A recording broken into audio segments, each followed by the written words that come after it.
Hello, everyone. Thank you for joining us for another session of Archeo Gaming Live featuring Sasa's gamers Kate Minetti and Alexander Vanderwalle. Really quick, let's go over what is SASA. SASA stands for Save Ancient Studies Alliance. It's our mission to reverse the current downward trend in the study of the ancient world by engaging the public and bringing together students and scholars to share their passion for the study of the ancient world in order to inspire a vast new generation of students. We do this by hosting a lot of different kinds of live events, doing research on the downward trend in ancient studies. We have an open access database where you can search resources in ancient studies and much more. Where can you find SASA? Search for Save Ancient Studies Alliance, and on any of these platforms, please follow us on Facebook, Instagram, Twitter, Twitch, YouTube, LinkedIn, and now TikTok. SASA's live events protocol. Please be kind and respectful. Listen and ask thoughtful questions throughout the event. Please be patient with technology and those administering it. SASA live events are streamed on Twitch, and recordings will be posted on SASA's YouTube channel shortly after the event. There are spoilers during our Archeo Gaming events, but of course, as always, have fun. Don't forget to subscribe to SASA on Twitch. If you enjoy our live events, such as Archeo Gaming, book clubs, and reading groups, please consider becoming a supporter with a recurring donation. You can do this for as little as $3 a month, and you can help save ancient studies. Thank you for joining us.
Yeah, let's make sure. There we go. That would be the problem.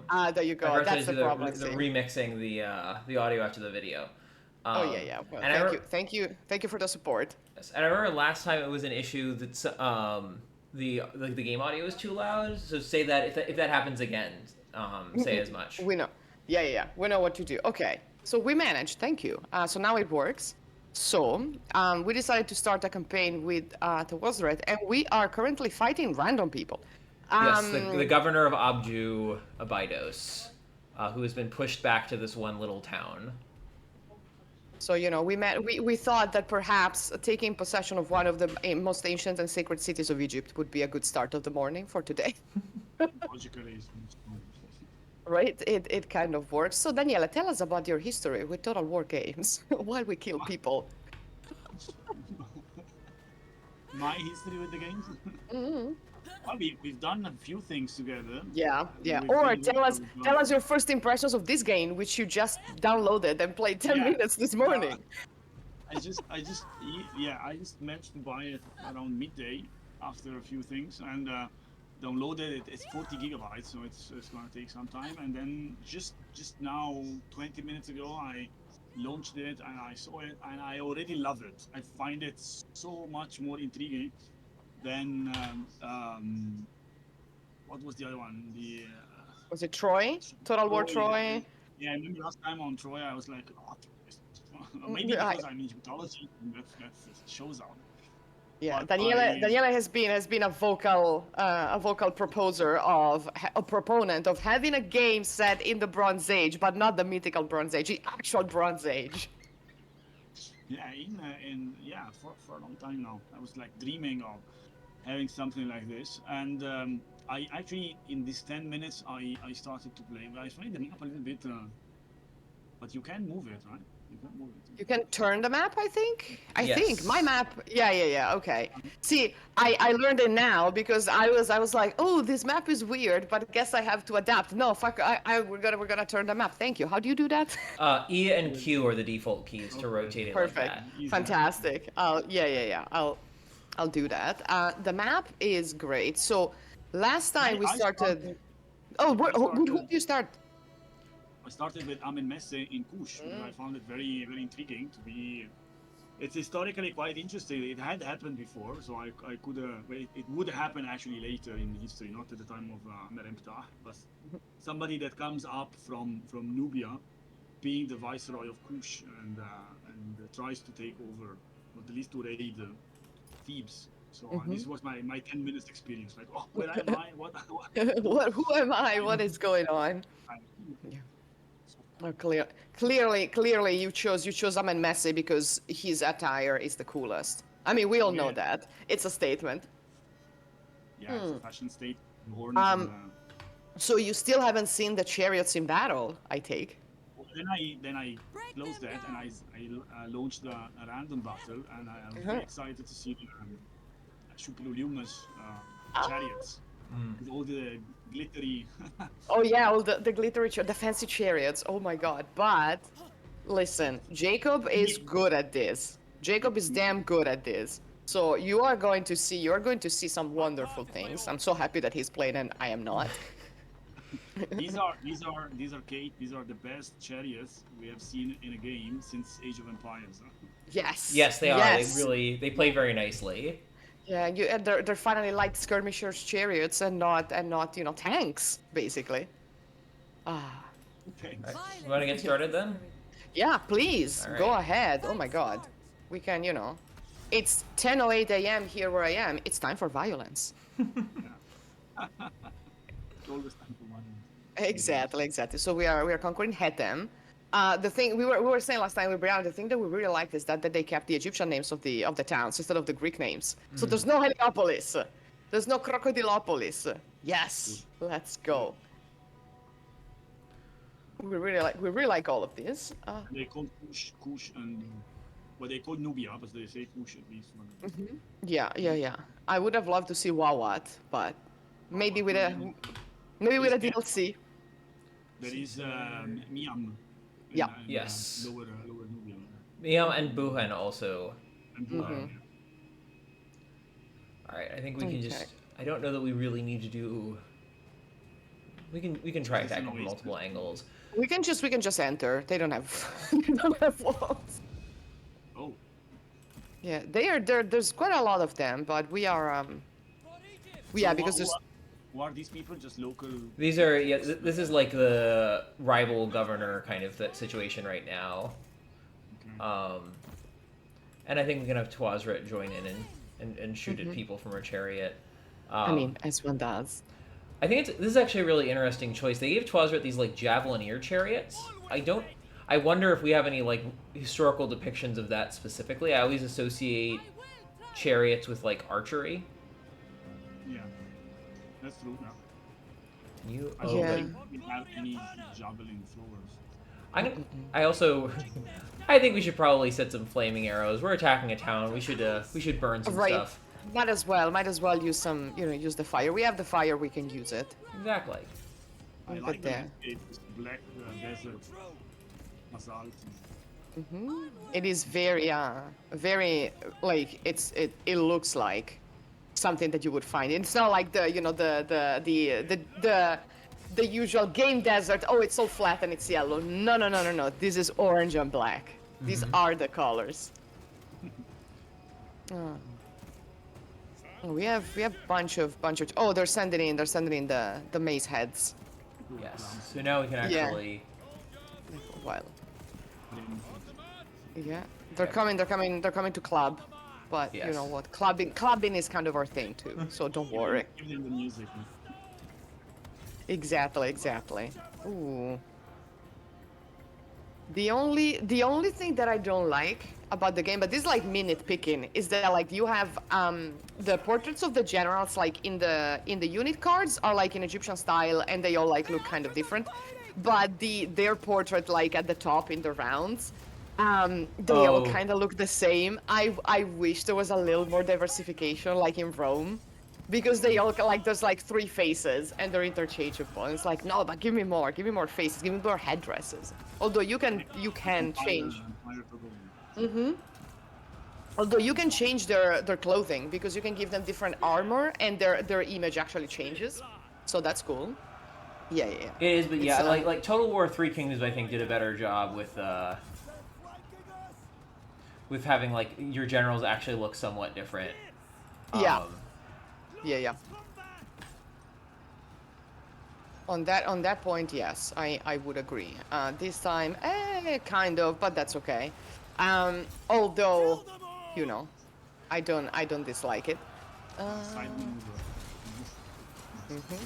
Oh, Slaughter them. they're going in. Listen. Well, there's a lot of them.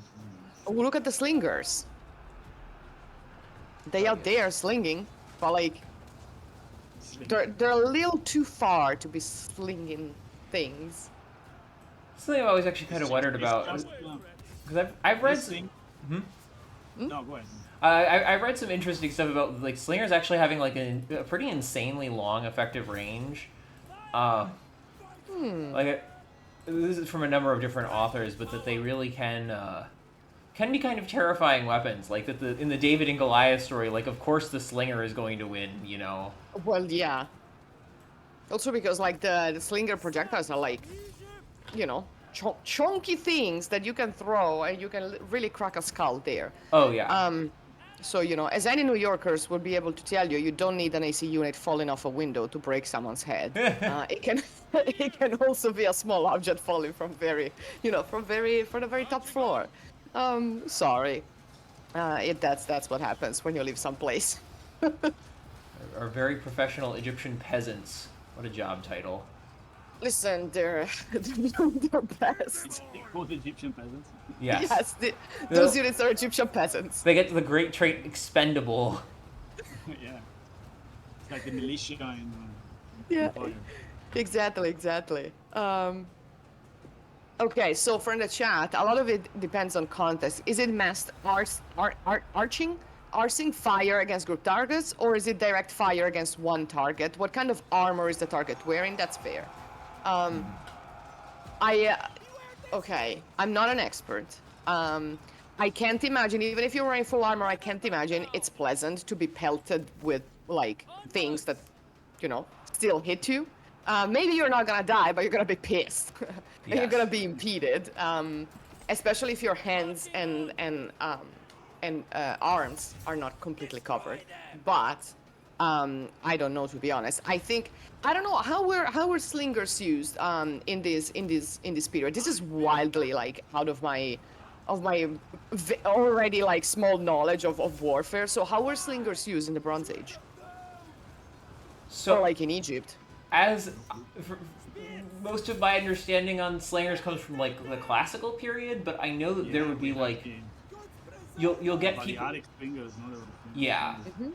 Where like certain groups would kind of specialize in it, because it really, a sling is kind of like a longbow in that it's a pretty effective weapon, but it requires a very particular skill set. Like a regular bow, you can get okay at it. Like anybody could get okay at it. You don't have to like train a whole lifetime to do it. But for using a sling it takes more effort to use, which is part of why it wasn't used as much. But on the armor front, I think realistically it's probably going to be, relatively speaking, more effective against an armored opponent than a bow is, because it's concussive rather than penetrative. And like like a helmet will protect you somewhat from a sling bullet, but you'll still get rattled. Like you could still get a concussion out of it and get taken out, versus like an arrow could just bounce off harmlessly. And there's, as you said, you're still, even if it doesn't kill you, it's still, a slingshot is going to hurt no matter what you're wearing. Fair. Oh, that's a thick melee. They're just yes. Oh yeah. Because they're all trying to press out of like this tiny gateway. That's what I always like to do with these settlement battles, is try and get them to try and lure them out, and then make them fight in a slightly more exposed area. Because it'd be very annoying, like trying to press through a gateway. Yeah. Do you have capture points like in Rome Total War 2? Yes. You have, so towers and gates and stuff. for a small settlement, they'll have a couple. So there's this tower, and if you control it, it will shoot at people, of course. And then there's also this resource like capture area, and if the defenders hold it, they get a morale bonus. But you can take it away from them. Okay, you guys are about to walk into. There's no other entry point. There are. That's actually not a bad idea. Well, chariots actually can't capture points, but they can just go around and be a nuisance anyway. Changing position. We must retreat. It's a pity not to hear the screams of the battle. Yeah. Are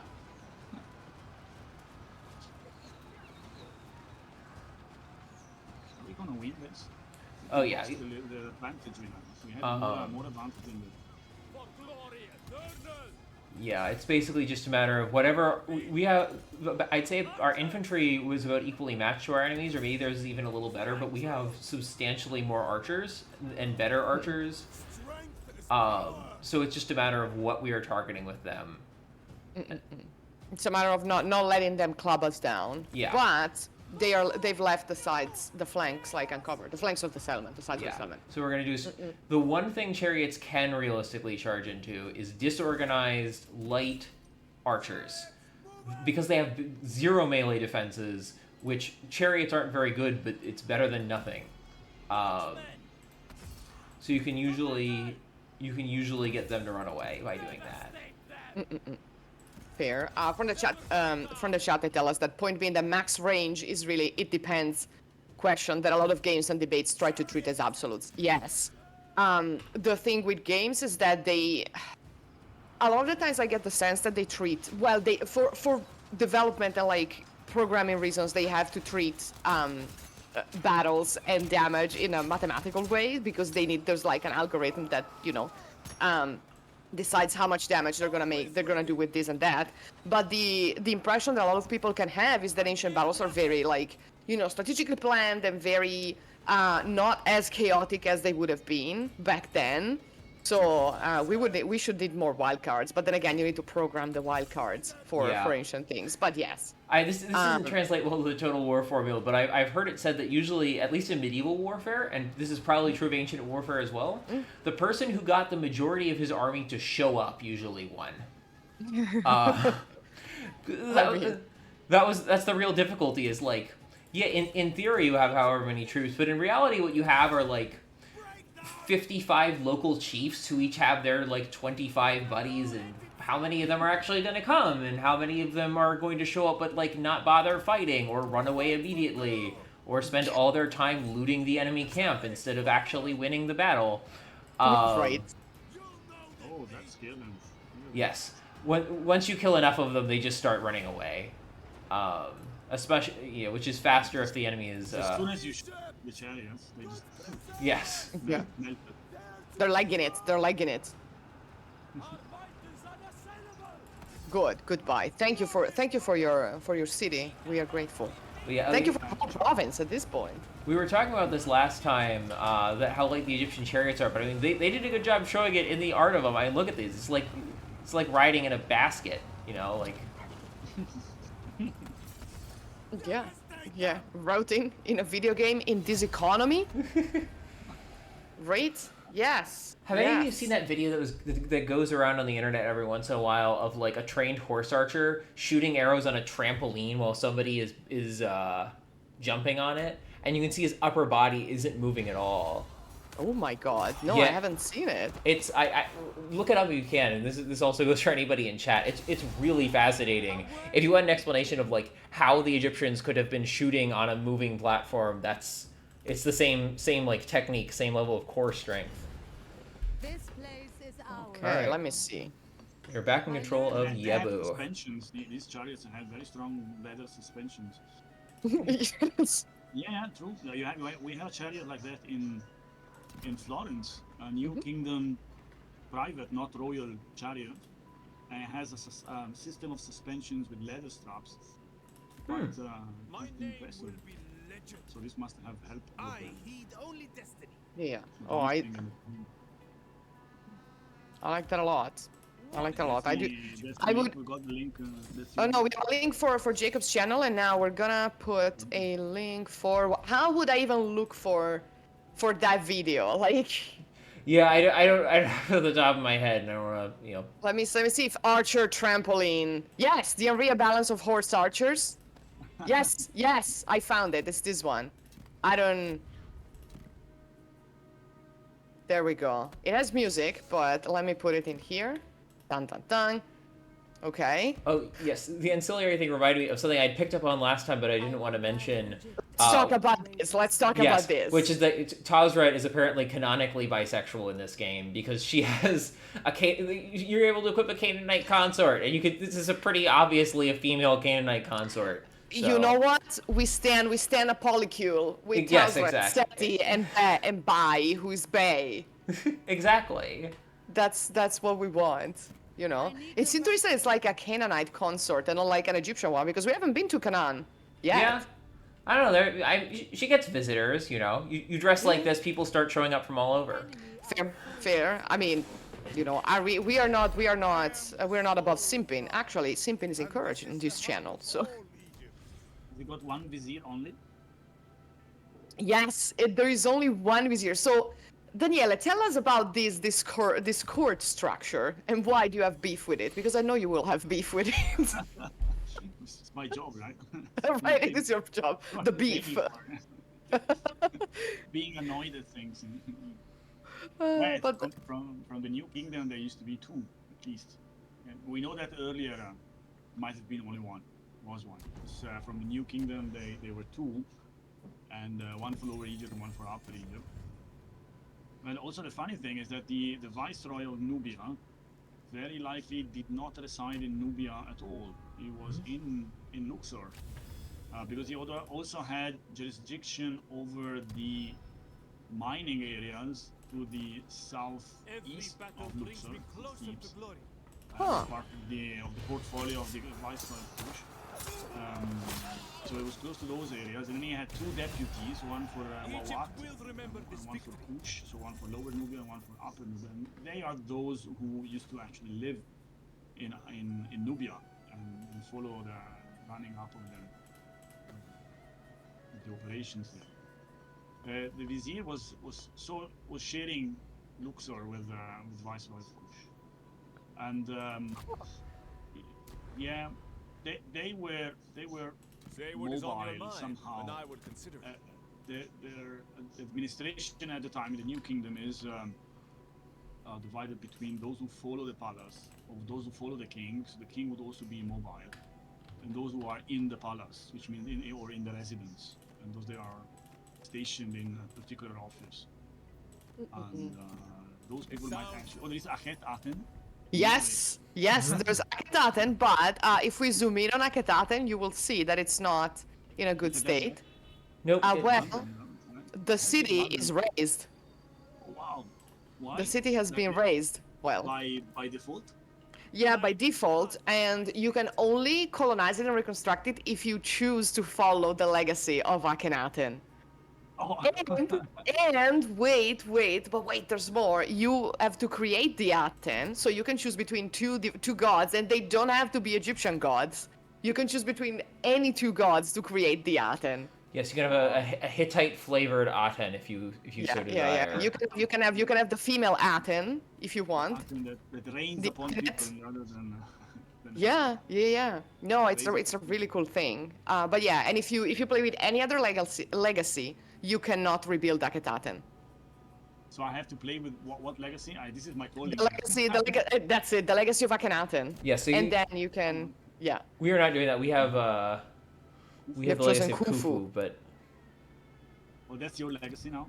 yes, is the So you builder. are a builder. Learning You are a Yes, builder. yeah. You can have Tutmosis the Third, who's the conqueror, but Tutmos is the conqueror. So, you know, you conquer. You can have, all things. I have beef with this one, Hatshepsut the traitor. Moving on. And it's like, bitch, she ruled for 22 years and you call her a traitor? Like, the disrespect, the gold, the gumption, the audacity. Civilized time. Yeah, she was a builder and she was a slaughterer of enemies as well. As it should be, as it should have been, you know. She was a fashion icon. Yes. We stand. I've And also- yeah, I But, think but I agree with the trader thing is very important. It was that's part true. of That's her- true. it was Strategy part of her needs vision. some- over legacy, yeah. And she definitely wanted to, you know, she wanted her expedition to Punt to be remembered. That much is clear. That much is clear. Only the world. It didn't happen every reign that you had a successful expedition to Punta. So Right, she was right. very proud of it. I fear nothing. Yeah. No, that's fair. And then I don't think I think there are 4 legacies. Yes. For the Egyptians, if you choose the Hittites, then you have the Hittite legacies. Yeah. And if you choose the Canaanites, I assume that you also choose No, there's no. no, you don't. Because You have there's to no pick- Canaanite kingdom. You have to either True. you have to, if you want a legacy, you have to join the Hittite or the Egyptian court, or you can just not have a legacy and just like kill everyone. But that's a whole different thing. That's an option. That's an option. I do wonder if when we get the first DLCs, when we get the Kushites, because I'm hoping for that. If you get Right now, you can only play as Canaanites, Egyptians, and Hittites. Yes. Now, because of the native unit stuff, if you control land in Kush, you can recruit Kushite soldiers, but you aren't playing as like a Kushite leader. You're playing as an Egyptian leader like Amenmess, who has strong connections to Kush. Awesome. I will guide Egypt. Well, But it's still the new kingdom. So yeah, it's still a new kingdom, so we're still like a very imperialistic colonizing Oh power. yes. But it's very interesting that they gave you, of course, it's for the economy of the game to have Kush divided into smaller principalities. You've got, from what I remember, you have Kerma and you have Napata, other things. And Yeah, Okay. like Buhan and Miam are their own regions. Yeah, and they are, I'm not sure, but they should be your friends, at least your subjects. So this was probably the situation in New Kingdom Nubia. I mean, there was no real direct control over This most of the is a areas. time They when probably only culture can controlled flourish. as far as Kerma, Knowledge and then is the rest power. was Confederation of Nubian tribes Organized patrols. willing to cooperate with the Egyptians and with a very, very complex network of alliances and loyalties and taxation and tributes and stuff like that, and trade and slaves and gold and stuff. So Yes. it's good for the game because of course it wants to give you a lot of factions to fight against or to ally with, but it's also makes sense historically. Yeah, it's not unlike the situation in Canaan at the same time. Exactly, yeah. Speaking of fighting and allying with people, we are going to have Please, to pick yes. where we're going next. So we're finishing up this turn because we secured our 2 like main provinces. We've gossiped with people, and now the question is, I think that we have 2 good options of where to go, unless we want to do something really wild. The stronger of our 2 factions near us is Wasat, it's Thebes, but we would get control of like the most important city in the kingdom, which would be pretty good. And we would also get a sexy crown. Yes. You unlock 2 new crowns if you control Wasat as a pretender. Nupt, on the other hand, is like weaker itself, but the settlement itself isn't that like it isn't as valuable. And I lean towards risking it and going for the real center of power. I personally. think we should. Also, it's interesting. There's like already a civil war, but Merneptah is still alive. Yes. He's Let me see if I can find where the Civil War he's thing. old and grumpy, but he's still alive. Yeah, Merneptah is around. He's actually not the most legitimate person. Wasat is technically the most legitimate, so I think we need to take out Wasat. Yeah, we got him. In the name of protecting Merneptah and for no other reason. Exactly. And Clearly, they're not good for him. We know what's good for him, so we're gonna take Wasat. This is a very bad trade deal. I'm sorry, husband. Can we get a divorce? No, we don't want to divorce him. We want to convince him that we're in his best interest and then annex him. I think we need to. Fair. That also works. That also works. It's interesting that he's depicted as a brute. I actually never read like anything about Seti II. Like I think my only connection with Seti II was the big statue of his that is in Turin in the Egyptian Museum. And then I read a little about him. I was like, oh, his name is like great of dread, like great of slaughter. It's like, okay, I guess that's a statement. I guess that's why they called him a brute in this game. You know, that's surely a statement if you choose that name. But I don't know how many people he actually slaughtered. Oh yes, of course we are declaring war. Yes, Yep. sir, you're wearing a crown that is not yours to wear. Exactly. Now, So we're going to. Their supply. now, there's a decent chance that this army just shows up and immediately starts causing problems. It's possible. But that's fine. You know, it's fine. It's fine. We can deal. Do we have our second general around? No, I had him stand down for a bit just to save up some extra food. No, that's and fair. because we were not being invaded. Did you just click on gossip? Yes. Yes. Yes. Yes. So I'll explain the court a little bit. Every turn you get an action to do, and if you the default ones, so you can gossip, which just like builds your opinion with somebody. You can pay them off to get even more opinion, or you can spend a little bit to improve one of your plots, like threatening them to drop their position and give it to you, or just remove their legitimacy and like right to rule. And if you don't have any real plans going on, the best thing to do is usually just to gossip a bunch and build your regard with people. You can also demand troops and goods. Like for Yes. instance, if you are in good standing with the Viceroy of Kush, you can ask for elite Kushite troops, which is great. It's a good thing. Yeah. If you're in good standing with the High Priest of Amun, you can ask for like prayers to be more effective. If you're in good standing with the Treasurer, you can ask for like discounts on stuff. So you know, it's a lot of good relationships. I think it's a really nice way of showing the reality of the Egyptian administration, in which everyone knows someone who knows someone who's related to someone, right? Yes. Hasn't changed much. All right, I think we can actually How take the this. state- Just take them out in one fell swoop because it's about evenly matched, and more importantly, they have no chariots and we do. All right, we trust you. Let's take Thebes. Oh, let's look at Thebes actually, Oh wow. because we're gonna see was it. Yeah. Yes. Yeah. Doesn't look like I see anything.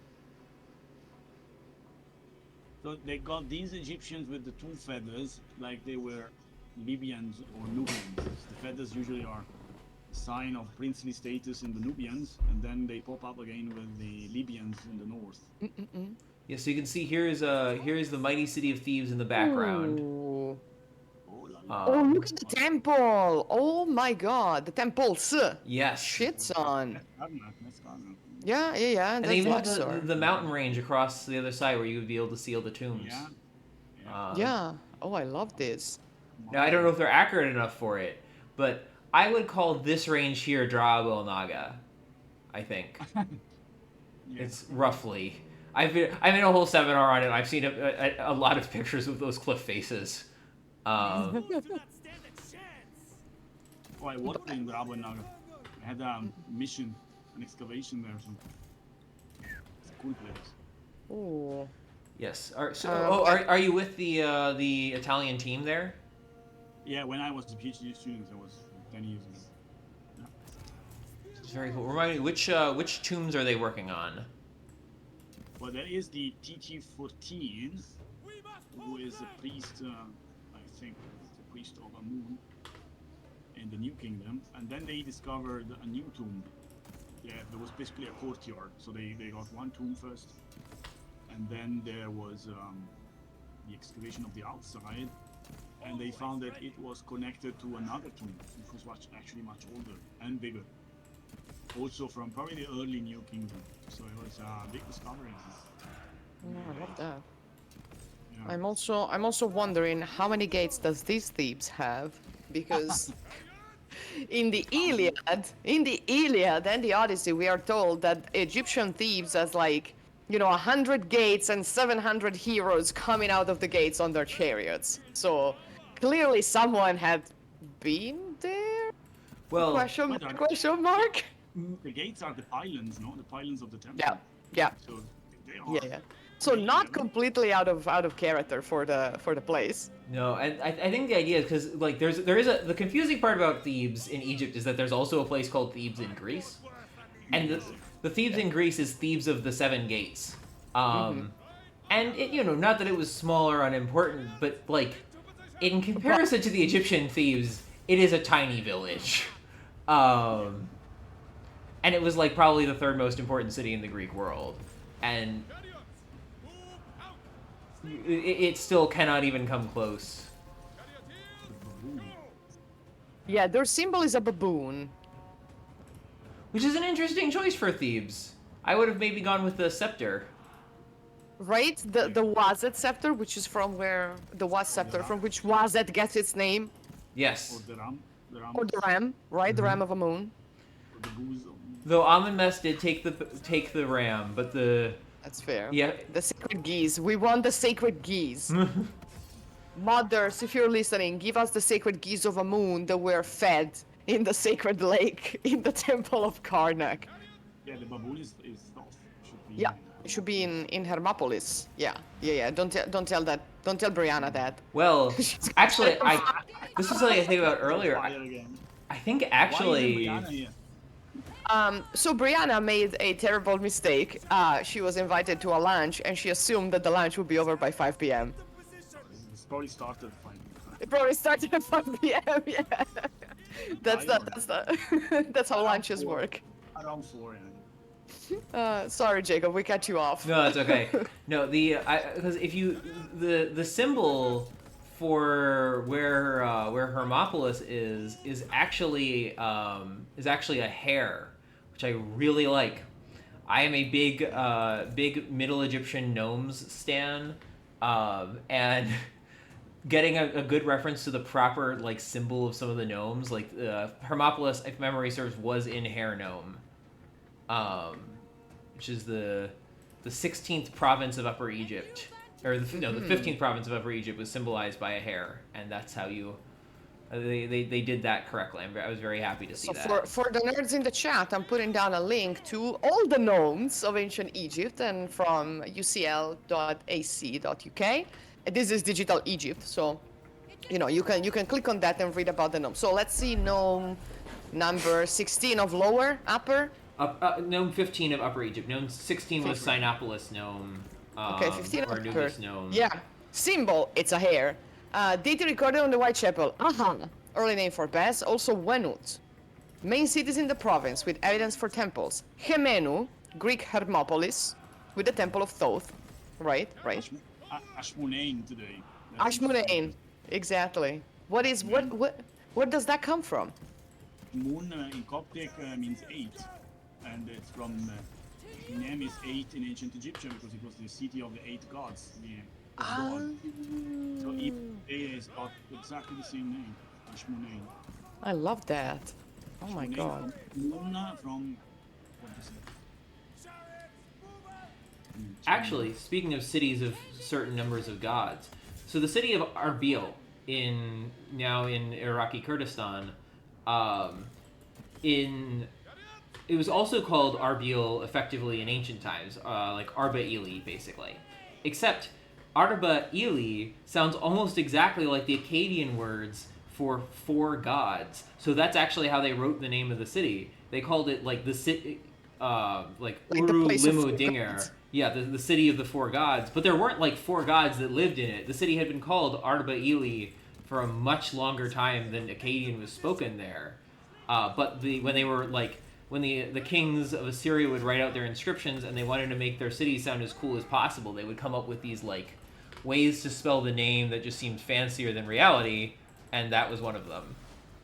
Oh, I love that. So like, propaganda dictated pseudo etymology. Yes, this is also where you get Babylon gets called the city of the divine gate, because gate is Bab, and then God is Eli. So Bab Elam has to be the city of the gate of the gods, but it's not. It's just the name of the city is Kabansu Babili. It happened in Egypt, also in the Islamic period again, when, for example, we have the Fayoum the Fayum region is the name Fayum is from Fayam, the lake, ancient Egyptian, then into Coptic, and then when the Arabs came, they added the article Al Fayum. So the Pa is already an article in ancient Egyptian, so it becomes Al the lake. Yes. DD And Lake. then they do this. They say, well, what does that mean? And they change it. They break it up in a different way. So Alf Yom in Arabic means 1,000 days. And so they came up with the idea that it was created in 1,000 In days. 1,000 days. Quite- Oh. So they just completely lost the original meaning. These things are quite interesting. Are we losing this battle? We're No. not losing yet. Not yet. Not necessarily. I mean, we are in a sandstorm, so that's good for us. If you say so. Yeah, surely. Surely the gods. Surely Seth is on our side. Considering that we are married to Seti, so technically we are related to the god Seth. So clearly, you know, the storm is working in our favor. Clearly. Yes. Naturally. They have a third army now because the governor of the city has come out with his dudes. Yes, you can see it's because the governor, and then they had like a fortress garrison nearby that's come out to help, and then their main army that they sent in. And yet. Tazrat, you need to not be doing whatever it is you were doing over there. Yeah, ma'am, we need you on top of things, especially on top of your chariot, and killing people. It's important, ma'am. You need to, calling yourself the powerful one, then you need to be powerful and win this battle for us. Yes. Oh, speaking of good namings, now you've got me thinking of the famous "Do not be dark in her womb in your name of darkness" in the Westcar Papyrus. Okay. Long story short for viewers, the Westcar Papyrus talks about a mythologized birth of the kings of the 5th dynasty, and there is. Am I still online? Yes. Okay. There's a scene where she's like the goddesses are reciting spells over the births, and they make puns on all the names of the rulers. So like one of the kings is Neferkare Kakai, and Kakai or Kakao means darkness. But it also she's like, do not be dark in her womb in your name of darkness, and then the birth goes well. Well, I mean that's how magic works, I'm told. Yes. I mean there's also the puns of Queen Mutemwia, which is I think she's Amonhotep III's mom. Changing position. Mutemwia, whose name means like Mut on her boat, and there's a statue of the goddess Mut on a boat with the statue of the queen who is Mut on her boat. Yes. So it's like it's the meta Mut on the meta boat. It's like we have Mut on every boat. Yes. If Egyptians you have got to love them. Yeah. The- I appreciate the puns. that's actually one of my favorite parts about being in Bible classes is like you read about these biblical passages like, oh, this is just a joke. This is like a play on words that they have done here. Like, one of my favorites is there's this like kind of weird random throwaway line in the Book of Judges where one of the these judges, these like sort of tribal chieftains in the early days of Israel, it says that he has his sons live in 30 towns, or they own 30 towns and they ride on 30 donkeys, which is like a weird thing to say in English, except the word for donkey and the word for town sound the same in Hebrew. So it's a pun that they're making.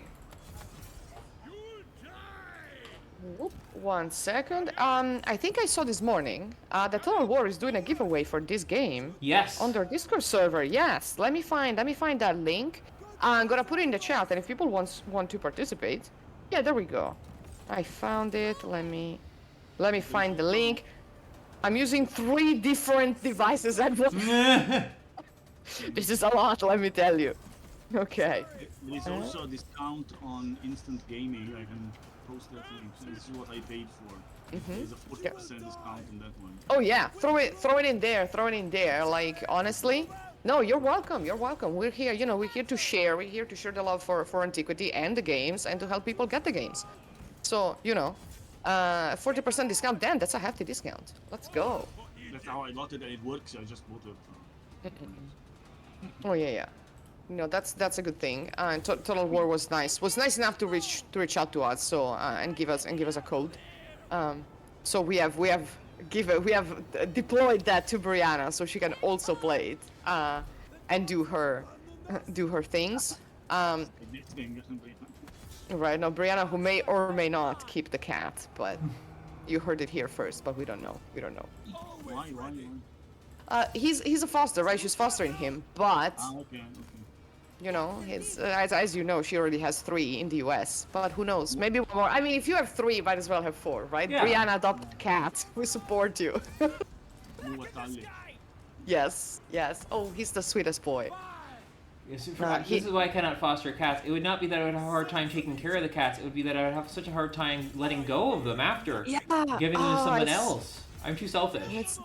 It's difficult. It's difficult when you foster animals. I fostered guinea pigs, and then I ended up keeping one. I mean, I fostered 8 of them because well, 6 of them because we were supposed to have a couple of females, and then one of them was pregnant, and the other one was not a female at all. That's why that one was pregnant. And she had 4 babies, so I ended up keeping the mom. But no, it's difficult. It's difficult to give them away because you get attached to them. You're like, oh, but I raised you. I saw you coming to this earth, and now I have to give you away. So I assume that it's much of the same with cats. If we don't win the battle, or even if we win it, it's gonna be a blood. Oh yes. It's a bloodshed. It's a bloodshed. Now, these are very, but then again, you know what? How many times was Thebes conquered in history? Oh, Like but- Egyptian Thebes. a good many, actually. Well, Right? by the Assyrians, The Assyrians do that. The Assyrians do that, And- and they brag about it.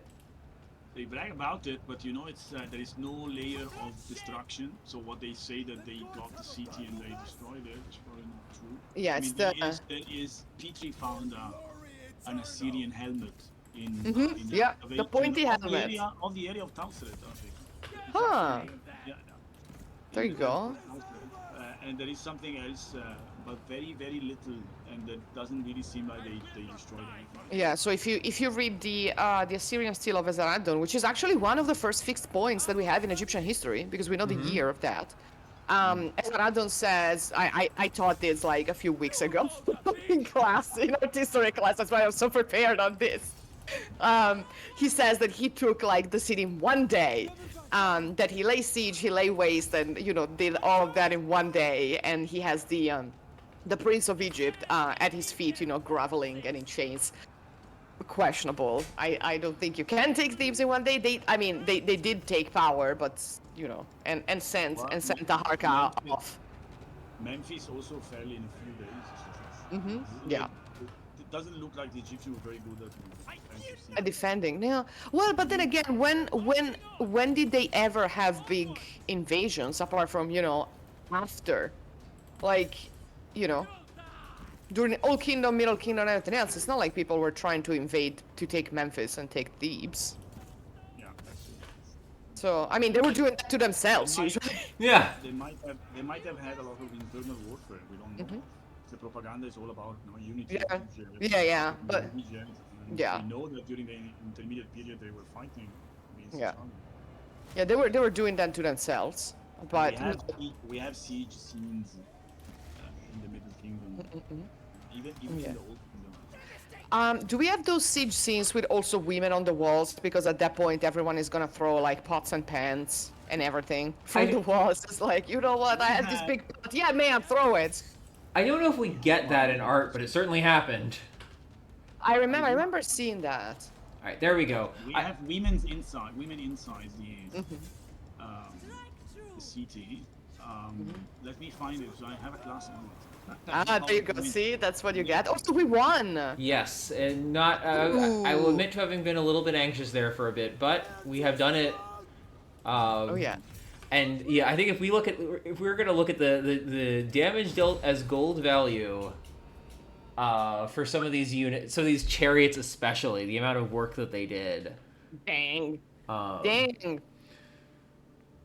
I mean, we lost 962 and they lost more than 2,300 people. Yes. So, yeah, let's go. Let's go. Look at Thausret just, you know, just winning. Cadmean victory because we had a lot of losses, but Yes. man. And the reason it is called the Cadmean victory is because Pyrrhus wasn't alive yet. So they have to pick somebody Yes. else. Pyrrhus of Epirus was in the 3rd century BCE. Yeah.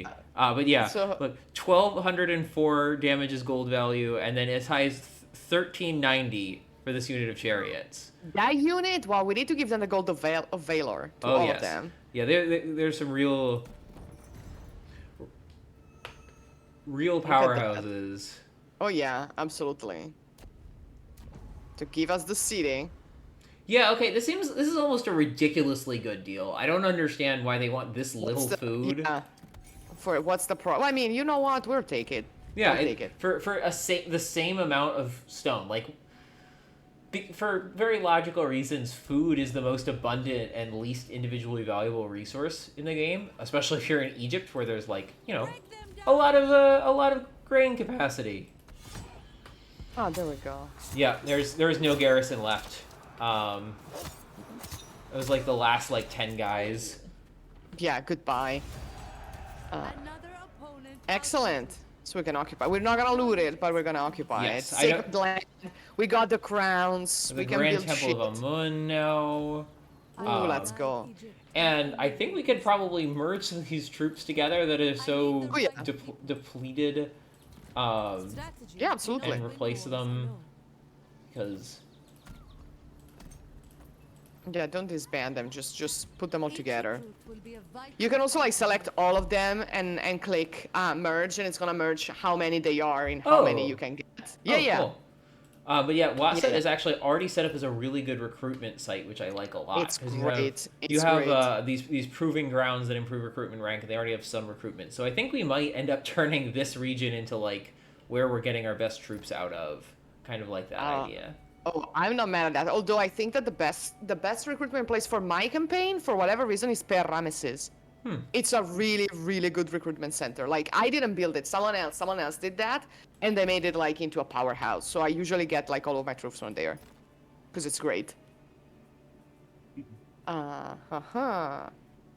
I'm curious if the chat can see the random like, oh, one of my friends from high school is playing Bloons Tower Defense Oh, that's notifications. okay. The chat is asking if this game is in the time of Ramesses II. Daniele and Jacob, do you want to Yeah. answer? So this is shortly after the time of Ramses II. This would be, he's been dead for maybe 15 years now. I want to say 10, 15 years by this point in the game. Because he ruled for an insanely long time, and then he died around, I think the usual estimate is about 1214, right? BCE? Well, it depends the chronology. Yeah. Assuming that this is a chronology where Meneptah dies in 1200 because he's about to die. Oh, we got a man's world achievement. Ramses II died in 1212. I will not bow. Ooh. Excellent. So once he dies, Of his eldest son, 13th eldest son. his remaining son. Because all the others had died before. Because as you said, he reigned so long. His successor, Meremtau, was probably quite old, as you see in the. Oh, speaking of the death of Merneptah, there he is. That's it. Oh shit. It's gone. Yep. The falcon has flown, no? What was he saying? The falcon has flown to the west. That was the ancient Egyptian way to say the king has died. Got a couple of ostraka from there in Medina saying this. There's a message from there that says the falcon has flown. But the green skin for sarcophagi did not appear until the late period. So it's, The chat is also saying, if I'm correct, the best time for military was with Tutmosis the Conqueror. Tutmosis, yeah, that would be Tutmosis the Third. The second was seems to have been a quite sick person. He had some illnesses.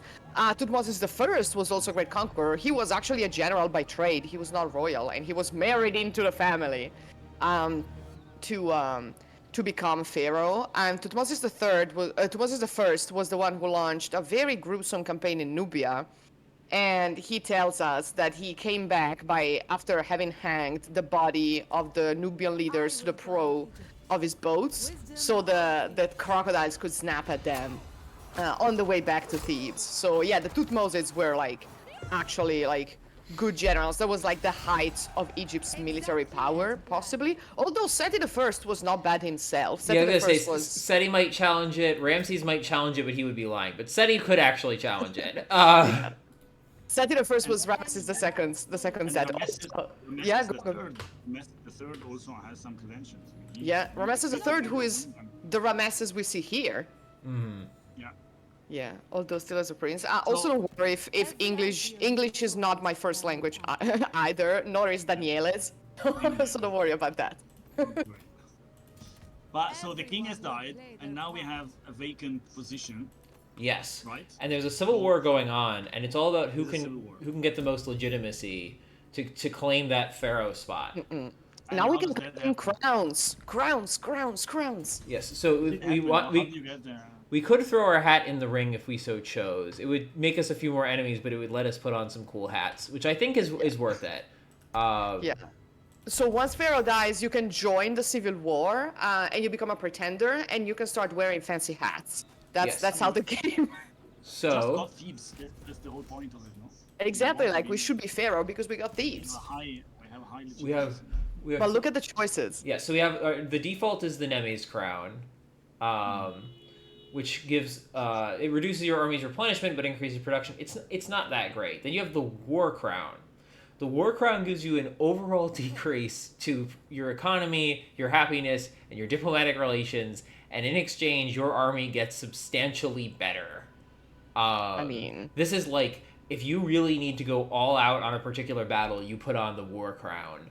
And then you have the Hedjet crown, which increases your influence and your legitimacy. And I think Hedjet is probably the exciting crown for now, for Tausret to wear. Who's this man? Aren't we Tausret? Why are we... This guy is the head of the faction of Merneptah now. So now that Merneptah is dead, there is, the guy there. But look at our girl with her crown. Oh, I love her. And now we can change her clothes too. Well, let me see. Yeah, there is the cosmetic DLC thing. If you want, you could put her in the full Isis garb. Oh my god. What is the other one? This is if you want the bodyguard to have the Sheridan style outfit. Okay, I don't hate it. Yeah, but the Isis one is, I'm gonna say it's a little bit much for what we're doing. It's a little extra, don't you think? Yeah. But we love the extra. I mean, did I deck my Ramesses in godly attire? Of course I did. Well, those are and let me tell you, he would look great in the Isis garb, but unfortunately the game doesn't allow me to do that. So this is mildly frightening to me. So we're going to recruit somebody at Abju just to kind of hold. My name will be legend. My forces will Kind of grow curious what for Pharaoh's glory. peace options we have with Kamenu, and the answer is we don't. Egypt. We don't really. I would rather them not be messing around here, but I'm hoping that they're not just going to attack us. We'll see. One can can hope. hope. Millions of years does it take Fingers to conquer crossed. the whole of Egypt? It's so fractured. It took me around 140-ish. Okay. I've done that, but you can do it in less. It took me that much because I wasn't fighting Egyptians. I was fighting people around and then in the Near East, and I was like, oh, I need to take Egypt. You can do that. It also depends because you can set your campaign to be very easy, and for your generals to spawn fully equipped and at maximum level already, which is very helpful, right? You can set it to have more resources, everything else, so it can be as easy as you want. Or as challenging as you want. I think that the campaign personalization like screen is doing like customization things. It's doing a really, really good job because you can play however you want. Like you want to fight the big battles, get more troops, get everyone maxed out, and just go for it. You want to play like you want a real challenge, then you can tweak the economy and everything else. It's really cool. Yeah, that's interesting. Yeah. At a certain point, you're gonna start getting people from the sea. Some Oh, may call yes. them the sea people. Yes, we are in a very good position to not have to deal with that right now. Yeah. Which Exactly. that's one They of the, do come down the Nile, so I had like a Byblos colony like next to Wazet. Yeah, they just settled there. They're like, yeah, okay. I was like, yeah, okay, sure, well. And they build new cities from zero. No, they settle the ones that you already have. So they conquer and settle and settle. But they become, they become theirs. I was allied with them, and then they made poor choices, and they had to be obliterated. It happened. It happened. I mean, listen, like I'm at the end of my campaign, I'm like 2 turns from like total victory, and the only other Egyptian faction remaining is Tawazret because we are allies and we're like buddy. Everyone else is dead. Like her husband unfortunately passed away. It's sad. She's a widow now. It's like Velma Kelly. Oh, I was in such a state of shock that I don't remember anything that happened. And when I woke up, there was blood on my hands. That kind of stuff. So it is a cool thing. as it happens, Pharaoh's glory. Come then, let us negotiate. It happens. Marriages fail. All these pretenders feels like the third intermediate period. There's so many people. It does. It does. that- It does. The idea of I like the idea of one old king and many princes showing off and trying to, because that's quite accurate. There is this book by Aidan Dodson, The Poison Legacy, which is exactly about this period where Ooh, I need to before read that, this. before that I link it once I'm done. Bravo. Before that, you rarely see the royal princes in the New Kingdom. You only see the princesses, but you don't see the heir to the throne, the heir apparent. Very rarely you see images of that. And it's in the time after Ramses II, with Ramses II, and Meremta and onwards, that you start seeing all the representation of the king and the queen and these princes, and they are named by name, so all the royal princes start to show up, and this sort of enhances their interest in politics and in becoming the ruler eventually. And that's why he calls it the poison legacy, because it starts like something just purely artistic, which might be already a reference to court intrigues and people trying to princes trying to prevail over others for the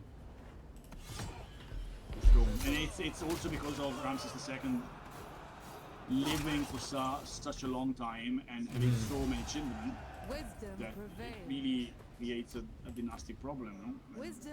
Too many children, and all of them feels like Yeah, and also all of them have families. So it's not like, it just has 100 and something children and that's it. Like they all have families and they all create branches that could potentially be viable for the throne, which is a big issue. yes.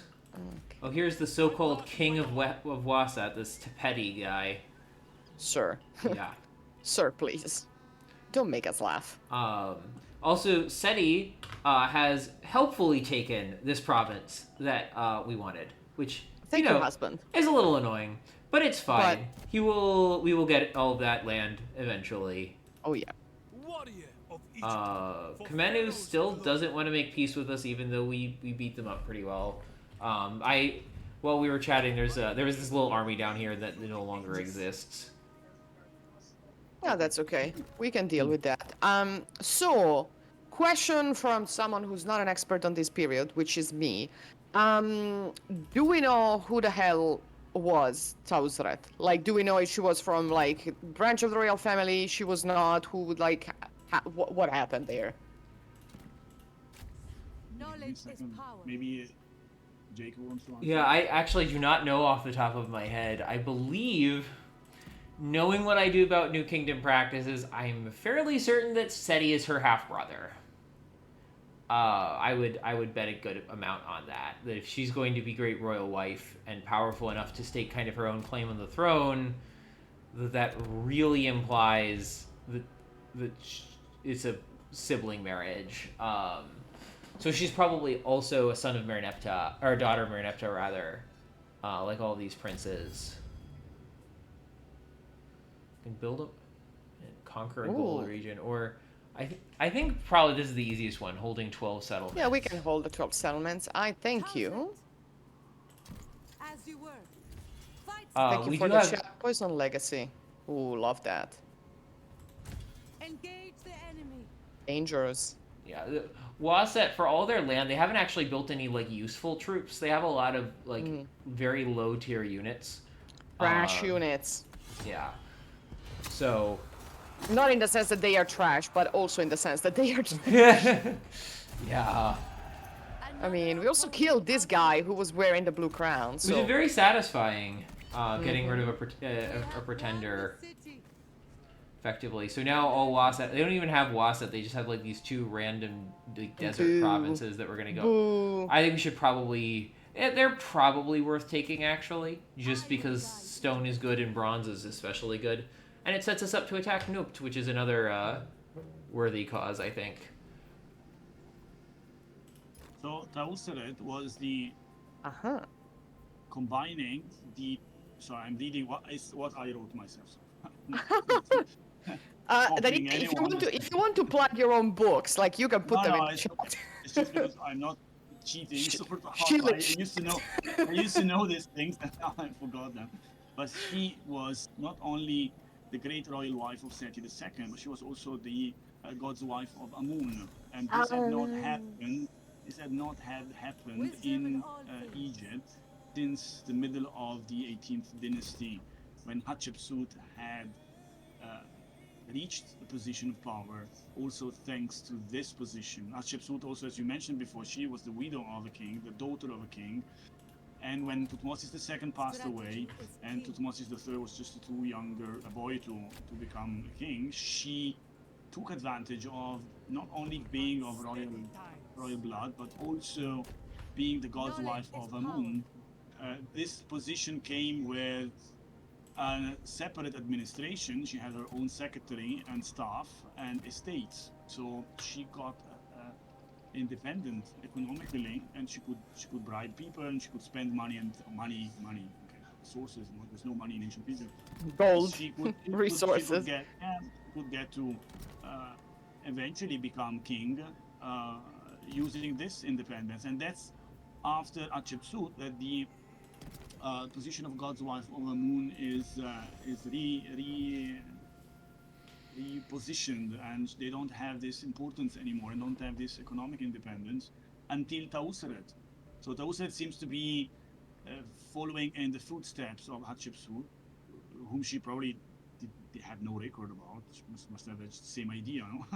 I've got this resources, this sort of independence, and she used it to step in when there was a void, when the young king died, and she became a widow as well.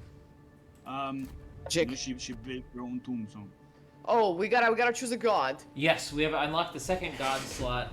I had that researching, and the ones we got, we don't have to pick one right now, but we have our current options are we have Set, Amun, and Osiris.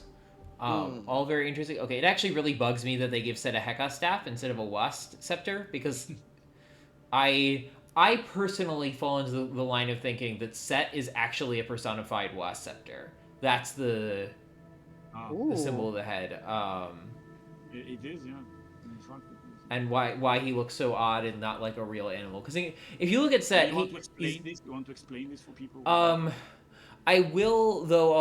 I'll warn you. It's not like this is a paper that I read, and it is also, I suppose, slightly not safe for work, I guess, because the idea is that Wasp Scepter and Set are both representations of a mummified bull penis, and that together, like, that became an early symbol of power because of like the in the pre-dynastic, and then it became kind of abstracted a little bit and ultimately personified in the deity Seth. And you can see Amun is holding a Wasp Scepter. And so you can see that general shape where it like has that curve down and then forks up, and that's the same shape as Set's head. because Set is not like this isn't a real animal. It looks vaguely like an aardvark, but it's not an aardvark. These are not aardvark ears. It doesn't work as like a real creature. It only works if you treat it as the Wasp Scepter. Crackpot theory, Set is a Tamandua. I said it. That's it. He's not. Tamanduas are weird animals. They're sweet creatures. They cannot yawn, but no. See, I never heard this, but like I've always read like, oh, Set is probably some sort of canine, and I was like, oh, it doesn't look like a dog to me, but okay. Yes, this is like one paper that got published in Archaeozoology in the 90s and has not been talked about very much since, which I think is a real shame. I think this paper is probably correct. And he even did the mummification work to prove his ideas. It was experimental. But so I think Set gives us some bonuses to missile units, basically. Which we have, but Yes. we can do better. Amun is mostly focused on experience and some melee stuff, and then Osiris is replenishment. And then I wonder if it would be better to wait and unlock some more deities, because there's a lot of cool ones, and we only have a couple at this point. We could do some good mayhem. Yes. The enemy With are them. fools.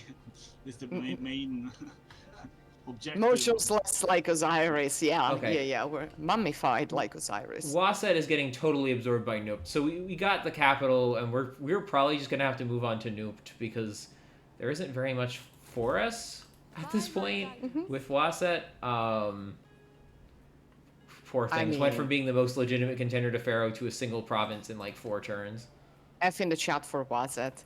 Yeah, You but know. if you can see who is the likely contender for the throne, and right now we're at 83 legitimacy, and that's what you need. You need to be the most legitimate person, And then you can get the crowns. Well, we will also need like some other cities. to get this one. We need Mennefer, and to get this one, we need to be the Pharaoh. Well, because this is the crown of a unified Egypt, and you have to be, you have to have unified Egypt at least a little bit. Future queen. At least just a bit. No, not too much. Just a tad of unification. Also, yes, the game has gods. It has also- not only Egyptian gods, but like also Canaanite and Hittite gods, which is interesting. Although they made choices with the Canaanite gods, including the inclusion of Moloch, Yeah. which is a bit of an orientalistic slip up. Like scholars are not clear if Moloch was actually a god in and of itself at all, or like a word that means sacrifice, or a form of Baal. So, and it's just Moloch is like the scapegoat god that is used when the Carthaginians are accused of burning babies and sacrificing them. So, which maybe they did, which probably they did. They probably did, but probably not in the ways that it's described, like in the Bible and in disparaging literature. Yeah. Also, yes, someone in the chat is saying, "Hail Pharaoh, long live and health to you." Thank you.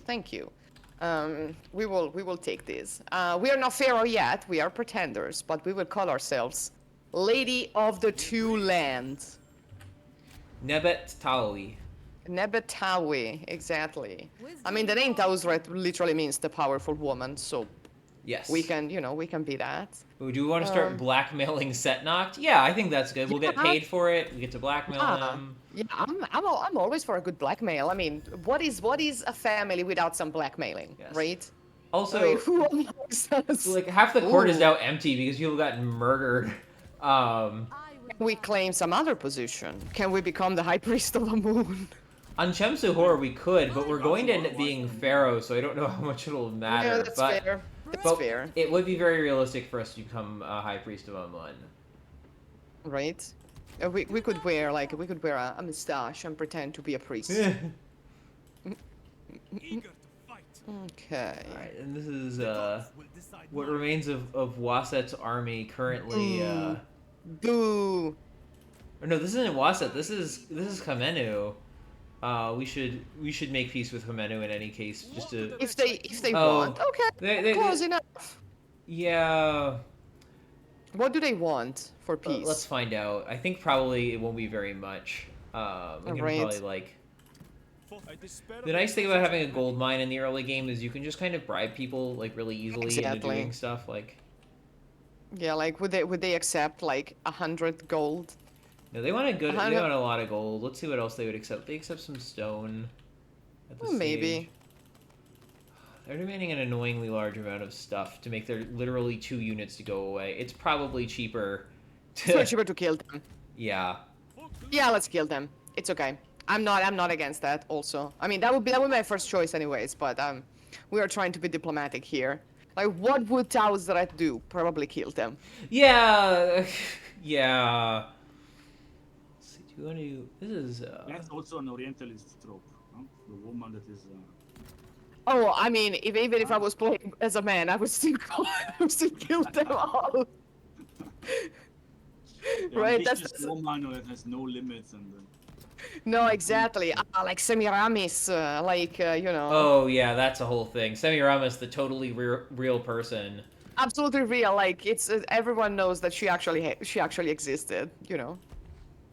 She existed and, of course, was like the corrupting influence on the Assyrian Empire and. Yeah, and she was fucking everything that moved. Yes, of course. That's that's what she did. Yeah, we could kill you or pay you off to go away. How much do you want to just go away? Well, you know, huge price. Sorry, we're out of money here. Yeah, they're not understanding the question, but we are understanding the assignment, and the assignment is total war. Yes. So I mean, right? This is not diplomacy. Total diplomacy, right? This is. No, that's what Three Kingdoms is for. If you want to do a diplomacy, go play it's like Cao Cao and like negotiate with your enemies, or you can just burn down the city of Noob with sheer force, which is what we are going to do. Which I mean, yeah. Right, I love the animations of it. It just stabs him through the throat immediately. She's like doing the thing with the sword after she kills him. The Egyptians didn't even Egyptian swords weren't even really stabbing swords. Like that is impressively difficult to do. Ooh, we have Nuft is the home of Set. Speaking of Set-based conspiracy theories, though, I think this is less of a conspiracy theory at this point. I'm ready for the robot. Let's go. The meaning of the Golden Horus name. Okay. Have you heard this one about it being Set? No. So the Golden Horus name is one of the 5 names that Pharaoh has. So the 5th name is one's birth name, and then the other 4 names are basically a political program, right? You choose them when you ascend the throne, and one of them is the Golden Horus name, and the origins of this Golden Horus name are a minefield of theories. So no, I haven't heard the one that's actually set. So please tell me. The idea is, the Golden Horus name shows up at the end of the 2nd dynasty. I think the first pharaoh to have a Golden Horus name is Khafre. And this gets into a whole very interesting story about Egypt's earliest history. But what it seems like happens is the first dynasty of Egypt falls apart in a civil war. Good timing. I mean, it's exactly. Pieces of delicate balance. As the Hittites are now killing each other also. These are Hittites, right? I was like, these are not Egyptians. These are Hittites. With their little pointy Yes! All the better to kick people with, like, S. Yeah. But the dynasty kind of collapses, and it seems like central control falls apart for a bit. And one of the last kings of the 2nd dynasty, and one of the few we know anything about, is this guy named Peribsen. And he doesn't have a Horus name. Like, the other kings have one of the 5 names that comes down to us as a Horus name. It's the oldest one. All the first kings are like the Horus the fighter, right? Names like that. He takes a Seth name in place of the Horus name, which is kind of odd. And Khafre's name means the 2 powers arise. And the theory is that the 2 powers might be Horus and Seth. That he's trying to reunify whatever political dispute was exemplified by this, like, Horus versus Set naming thing that was going on. And in particular, the holy city of Set is Nut, which literally is the city of gold, right? That's where the Grand Temple is in the game, but it was holy to him from the very beginning. And the theory goes that maybe the Golden Horus name was a way to say it was a Seth name without actually having to invoke Seth. So Seth is, he's not everybody's favorite deity, right? He's got some negative, chaotic elements that maybe you were fighting against. But in a political situation where you need to affirm your loyalty to and desire to work with Seth, and more importantly, the city of Noopt, you have to find a way to do you're it. showing the noobed gold. So the gold for noobed and then noobed for Seth. Yes. So you're putting like the city in between you and Seth. So it's really not the Horus of gold, it is the Horus who is in Noopt, which is Seth. Ooh, I like that. Oh, I like that theory. It's interesting because you have the name of Seti the first also sometimes with the hieroglyphic for Set written not with the Seth face, for the same reason, to hide. There is still this, even though the 19th dynasty, they come from the Delta and they will probably had Seth as a dynastic god. And perhaps they even had the red hair, and this is It's because they were redheads, right? Yeah, we all know what redheads. But there was this sort of feeling. I don't know. There's a name for that, but that's common in the ancient Egyptian writing system. The hieroglyph, the signs that have dangerous animals are made void and null by stabbing them, for example. Yeah, or like the statuettes of animals that are dangerous, like hippos have the little legs, the stumpy legs broken when you put them in tombs. Yeah, but like the not naming someone with the real name, but with like maybe an epithet, it's also something that happens in Greece. Like when you don't find inscriptions with the name of Hades, right? You find epithets, you find other names that mean something else. You don't find the name Hades, and even the name Persephone, which is like the dreaded one, is not a name that you find in inscriptions. So for instance, in Sicily, Persephone is either Kore or Pasikrateia, which is the powerful one over all, but it's not Persephone. Like you don't use the infernal name. So it's something that happens also because like these are gods that are like chaotic, powerful, and you can't really control them, so you try to channel their power without calling their names, right? Because that would be too much. It's a very interesting thing. See, the anthropology at 11 a.m. here. Excellent. And religion, too. Also, there's a lot of attrition. God in Jewish religion that you don't have. Right. Yep. Right. Find a way to more. It's out of respect, but there are layers of the same approach to the powers that you can't understand, so you go around it. Yes. You Yeah. at it, you don't Fine. want to go directly. You find ways around it. It's a very Mediterranean thing to do.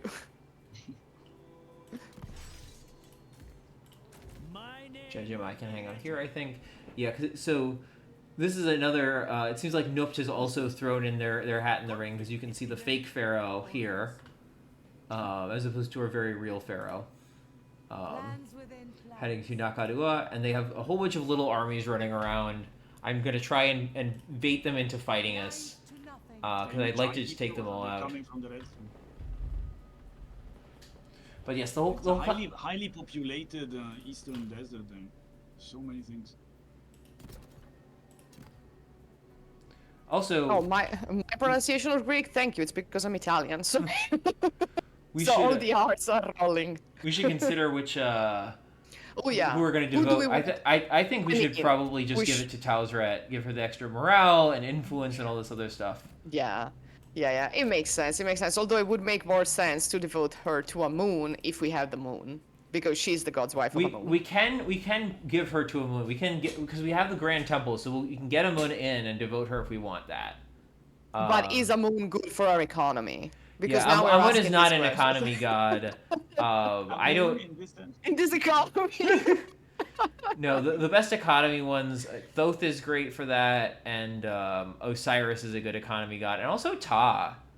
Ta is a very interesting one. Well, I would expect that from Ta, right? He's a craftsman. But no, we need to think about like how do we want to, like what kind of powers do we want from these gods? Yes. Which I am happy to put off. Oh, we can decide next time. We can think about it. We can ponder the orbs and think about that. Okay, so not a lot of people like us right now in Egypt, but that's okay. We don't need them to like us. We need them to fear us. Exactly. Oder inte du met want. That's Caligo-esque. Yes, yes. The sea peoples have begun to invade. All right. Ooh, The they're coming. first wave, the- I will carve out a legacy. Okay, I don't understand why they would like make this siege attempt because their army They is suck. weaker than ours.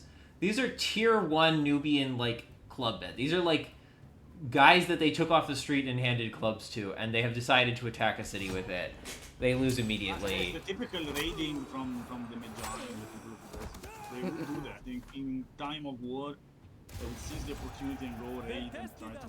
Well, these aren't even like your professional raiders. Like there are some Nubian raiding units that would be really effective, and they just didn't bring them. They brought these guys instead. They brought the shit ones. The mind prevails. They decided that no. Well, sucks for them. Yeah, I think they just have like no recruitment capacity, so they so we can kind of roll over a lot of their armies. I'm kind of pushing through them because I think, frankly, it's more battles are more interesting when there's some real contest to it, and that one was just going to be us like shooting them down.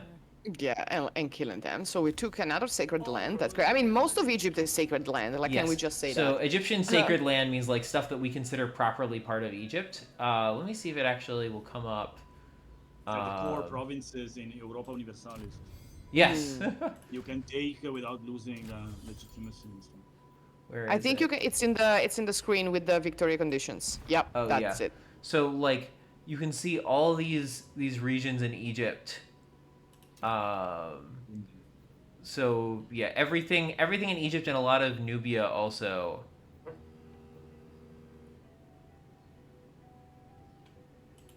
It's core.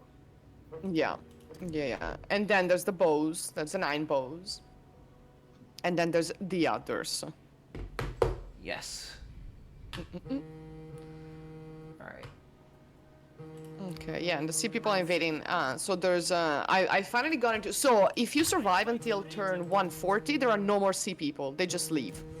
So that's the last wave is 140. Okay. Yeah, they start. It's a big wave. Like it's literally a tsunami. It's a giant. It's a giant wave of unpleasantness.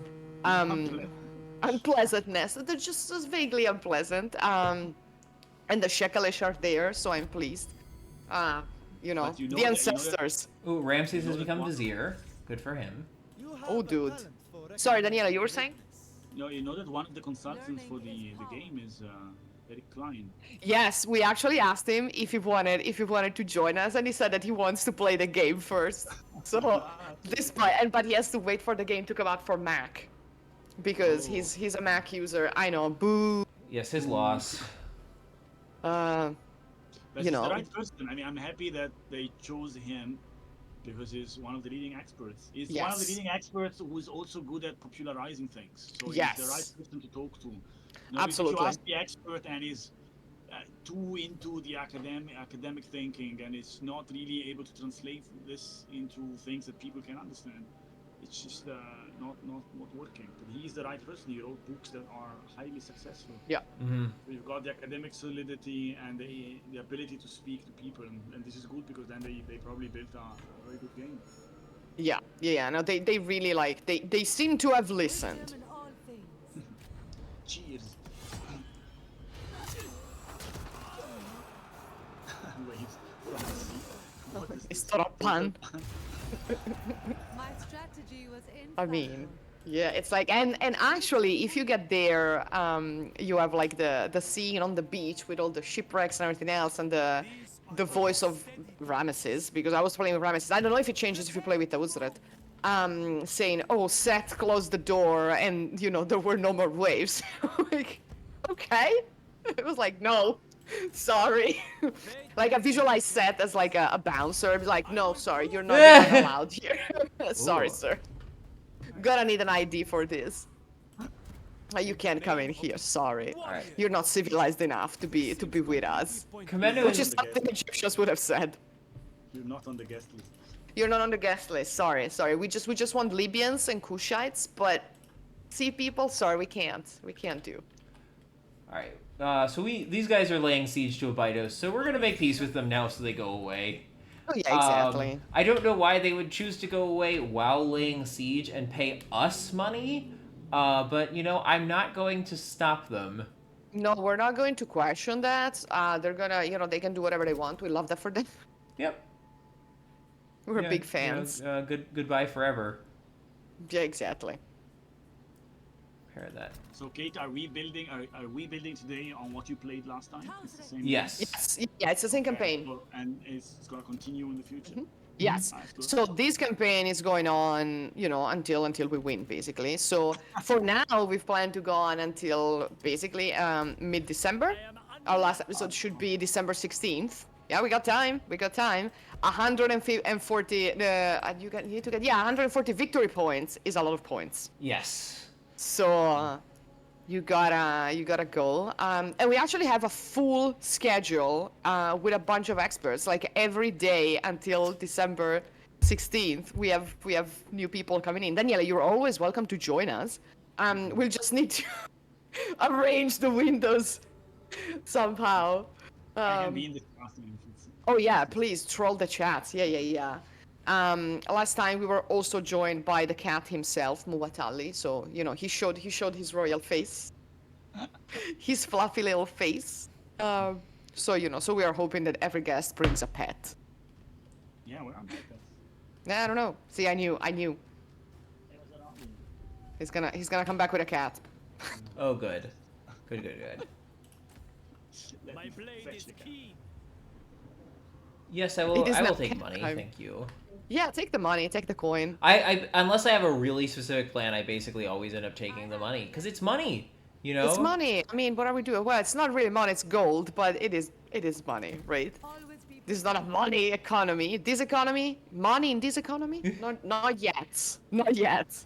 Something But that we can get there. that just eternally fascinates me is how the Egyptians would do like charge accounts, where they would be like, you know, if you were compensating a high level government official, you'd be like, yeah, they get 10,000 loaves of bread a day. Which no, it was 10,000 loaves of bread worth of goods and services a day. Yeah.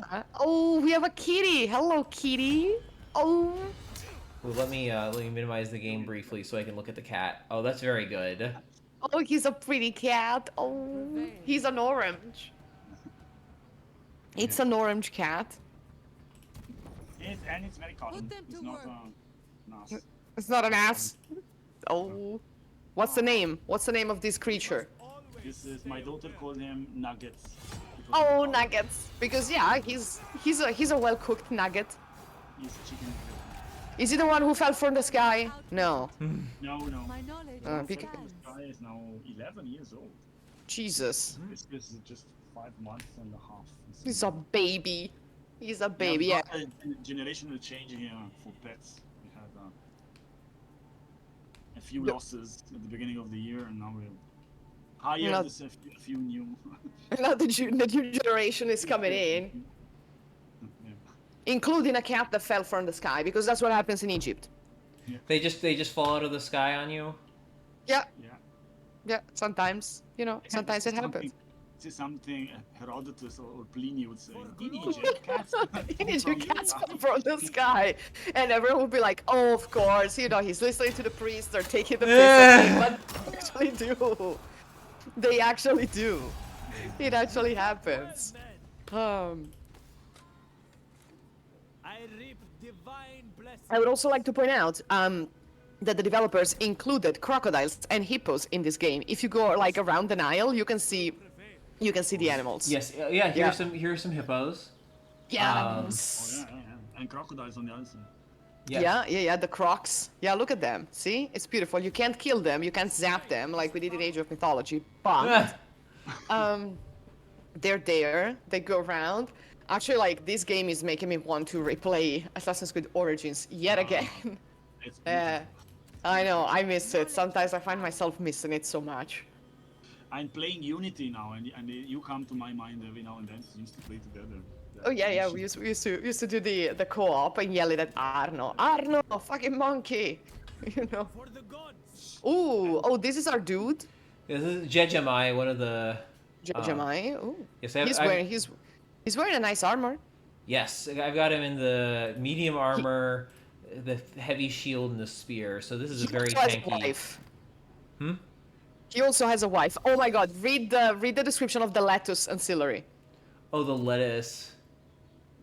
Oh no, wait. Oh yes, it is the lettuce. Oh no! Oh, they went. Yeah. Its many benefits. Lettuce is believed to also be a powerful aphrodisiac, especially when imbued with the potency of a certain divine ingredient. Now. Oh, why have you done Hello. here? Yes. Did All you right. do that? I am Off his back. head. Sorry, and my throws the head in the canal. Yeah. And then he gets a new hand, Yes. a new hand, and then that's the pervert part. That's the about it. pervert part of it. Excites him, and he releases his own potency on the lettuce that Seth usually goes to collect in the garden. Right, So in the when- salad. Yeah, so he goes to get his own salad, picking it fresh from the garden, ignoring that it's been sprayed by Horus, and he eats it. Would you say that it's been fertilized? Yeah, exactly. Literally. It's pan total war, isn't it? And then Yeah. and then Seth drags Horus to the tribunal of the gods and say, I've got here this Horus who wants to be the king of Egypt, and he is an effeminate because I owned him, I possessed him. So I think Isis comes in and says, okay, let's see where actually the semen of each one of you Exactly, is let's call it, right now. And so she evokes the semen of Horus, of Seth, that comes out of the canal. So they say, oh, what have you done there? It's just in the canal. And Okay. then I mean, wouldn't she be evokes- weird because we know that Sobek lives in the waters, and we know that Sobek is also, a connoisseur. and then she evokes the semen of Horus that comes out of the mouth of Seth in the shape of light.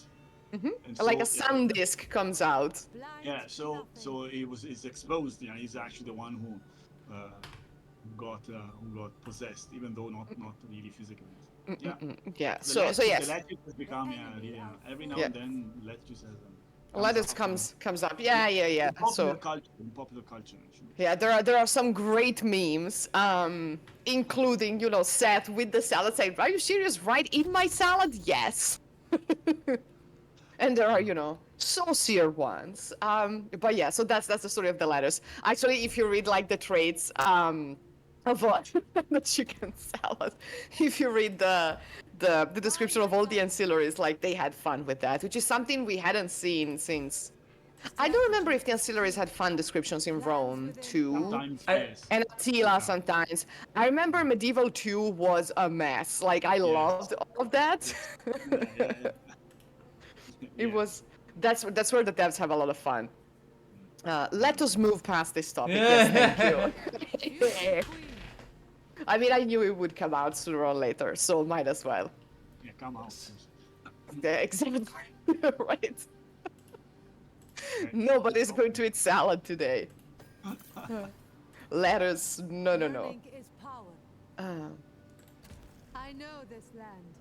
I'm gonna see. Are you guys immune to desert attrition? So Yeah. what's going on in Egypt in the meanwhile? So we have taken the city of Mu'ua. You are in Nubia now. Wisdom and all Yes, so we are technically in Nubia, and we want to. I kind of want to take out this like larger faction over here, which is going to require us to walk through the desert a little bit, which is going to hurt some of our units. But if we can make it to Hechpa, I think we can get some gold and bronze out of Nubia, which will be really helpful.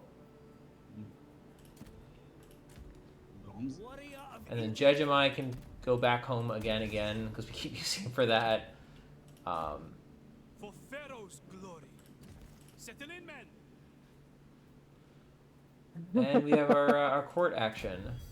oh, excellent. Oh, so now we are the High Priest of Amun. I mean, Yes, as and it should we're be. being targeted. By, Oh, like, we can several counter it. people. Oh, yikes. Yeah, people don't like us. But then again, we don't like people. So.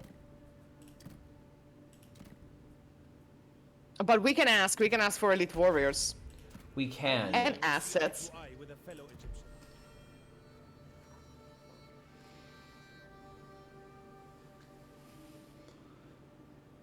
The interesting thing about the Elite Warrior one is once you become Pharaoh, it stops mattering. Like, you can't, because you always have those Elite Warriors, so you can't, like, use them extra.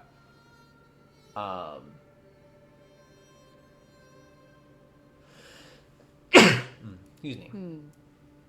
Also, it's good to see that like we started with more than 60 something civilizations, and now we have 61. Yes, it will. The count will slowly go down. We'll dwindle. Yeah, yeah. I think in my campaign we are like down to 10 probably. There's been some fighting, but Kurunta is still around, which is not something I expected because my Hittites never went into civil war. Which is, you know, I'm disappointed in them. Like I'm not angry. I'm disappointed. People are trying to discredit us. I don't think it's gonna be I don't think it's gonna work personally. Nah. What we might end up doing is asking for elite warriors to upgrade Tausret's army. I think that's actually a good idea, yeah. We If you should, we you should. you can request elite warriors, and then, even though she's in somebody else's territory, you can recruit these, like, elite royal soldiers, which I want to do. So They're we gotta, so good. They're so good. We gotta get rid of someone. yeah, It's these, okay. we've got some units that have taken some attrition, and so they can merge them back together. Including our beloved javelin chariots, and get rid of We some love them. the weaker units, and then And then, whoop, whoop, whoop. Let's go. These are great units. These are Oh, really yes. powerful. These are really powerful. They really wreak havoc. yes, the elite royal armies. You know, for all the decline that Egypt may or may not be going through right now, they can still really pull out the big guns when they need to.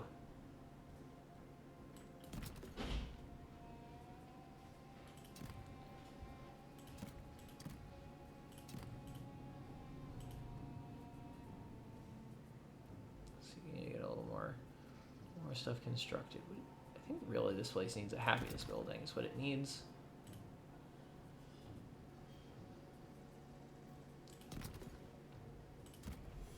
So your objective now is to take that part of the country and then you move north?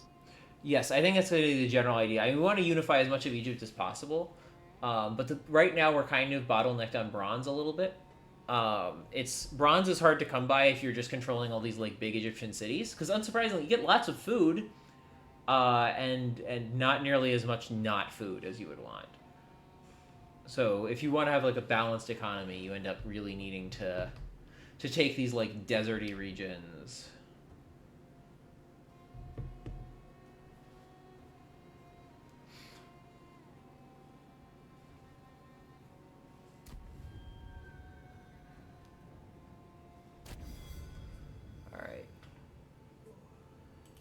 Making all your provinces happy is very hard, but conquering bronze is exactly what we were trying to do.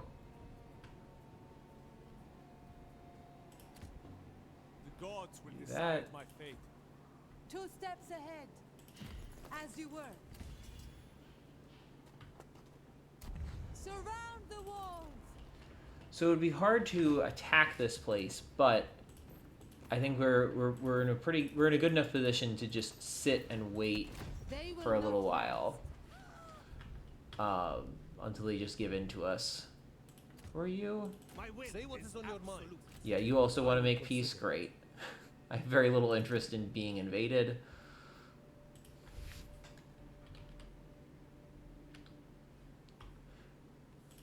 Oh, Yes, sorry, I minimized quickly. I get. no, that's okay. Yeah, I got paranoid about my internet again. Alright, No, it's let's fine. It's fine. Make them give us a bunch of bronze. Okay. Good. They've accepted. Good Yeah, for them. they can keep sailing their army off to some other guy. I don't know. Not Oh worried yeah, about it. they can go bother someone else. Also, look at our economy going strong. Yes. Admittedly, part of that is that we're not like we could probably be fielding a second army right now, and we aren't. Your life Oh. hangs on a Which is very actually, thread. you know, looking at what's going on with Buhen, seems like they're going to try and mess with us, which I don't really love that idea. we may consider a second army. Yeah, because we have the infrastructure in Nupch to recruit some Right. decent soldiers. Right, we may consider a king's son of Kush, Yeah. one may say. So See what we have. Oh, that's our old general that got that got Yeah. wounded. So in 3 turns, he's returning. But It's not even wounded. It's just that like it takes a while to get people back from oh yeah. retirement. From the dead. Eager to fight. Not possible. So, Out with the old and in with the new. actually, Pahi is probably a better choice for this. We can just you cancel that. You don't need to actually be in charge of anything because you have a better general. So you can go back Yeah, home. goodbye. Yes, you're disbanded. I fight. Goodbye, sir. And then we can We need get some of more those blades. Epsilon Axemen. Mm-hmm. This game would have worked very well also with third intermediate period or even late period setting, where you actually have this division of regions and claimants and foreign powers intervening. Yeah. I do wonder if the new campaign that will come out probably next year, maybe, but I don't think so because Ramesses III needs to be the protagonist. Like they said, the Ramesses III will be the protagonist of the game. But I wonder because one of the DLCs is going to be a new campaign, and like this is a grand campaign. So what are we gonna do? They go back in time. They do something. Yeah. Oh, the Battle of Kadesh. Yeah, something like that. It will be. I don't know. It's not sexy. It's not sexy. The late period is not sexy. It's not sexy. I do like the late period a lot, though. Yeah, it's great art. Great It's quality. very interesting. I can still guide us to prosperity. Usually, you have to imagine in a commercial idea. Yeah. things in the late period. Oh, late period. Yeah, late. Oh, boring. Just Yeah. being late, It's not real Egypt, but it is. But it is. It's still Egypt. Yes, it's You know. it you got is. the Assyrians and the Persians. And it can be very The rich. 26th dynasty. I mean, come on. They were good at PR. Do not be fooled And the by my Libyans smile. and the Kushites. Yeah, and the Kushites. Yeah, exactly. Real hardcore Fear coming. nothing. My forces will grow. Egypt calls you to serve. I mean, I'm sure we will see the Assyrians. Like, I'm sure we will see them. Because they're too good of a civ to not put them in. Yeah. Assyrians is quite an old people. Yeah. Yeah, and they are actually the ones that survived the collapse. They might already be here in this game. Not, No, you not do at not get. present. You do not get like the Middle Assyrian Empire as fun as that would be. Not yet, perhaps. No, It I would be really cool. I have a hard time imagining they won't. Might do Canaan campaign map only. You know, Amarna letters set. Amarna letters. Oh, that would be cool. Also, the chat is telling us that there's a little park in my city made in the name of Queen Puduhepa, which I find wholesome. Oh, that is lovely. Oh. What city is yours? Would be nice to know. Yeah, I'm going off a limb, assuming it's in Turkey. Yeah, me too. Assuming, right? But that's really cool. I didn't know that like people still cared about her. Actually, I'm unfamiliar with the name. Yes. Who is this? Yes. So Puduhepa was the wife of, is it Hattusili the third? Third. She was the wife of the Hittite king that Ramesses II faced at Kadesh. And she was exchanging letters and pleasantries with Ramesses II's wife Nefertari. So they call each other sister. You know, they send gifts for the daughters. They ask, "Oh, my sister, how are your horses? How are your daughters?" You know, all of that. And they are credited as being part of the treaty after the Battle of Kadesh. It's a peace treaty between Egypt and the Hittites. So it's one of the first peace treaties that we have, like we still have in stone. Oh, there's a bust of her holding a stamp. Oh, that's great. Do you have an image of this? Can you send us a link to that? Yeah, I want to see her. Which city is that? Which city is It is a city in Turkey. We don't know which one. that? We want to know. Now it's like Now we need to know. Do Inquiry not minds. tourism. The gods will decide Turkey. my fate. Fair. Let's see. All will remember me. Buhan is uninterested in peace. It's unfortunate. Amen, Mass. Weirdly, Amenmes could be convinced to become our vassal. I don't. Oh. Like. Okay. I mean- in theory, because he's a pretender, he can't actually. But also, we can vassalize Wasset, which I would be very happy to do, actually.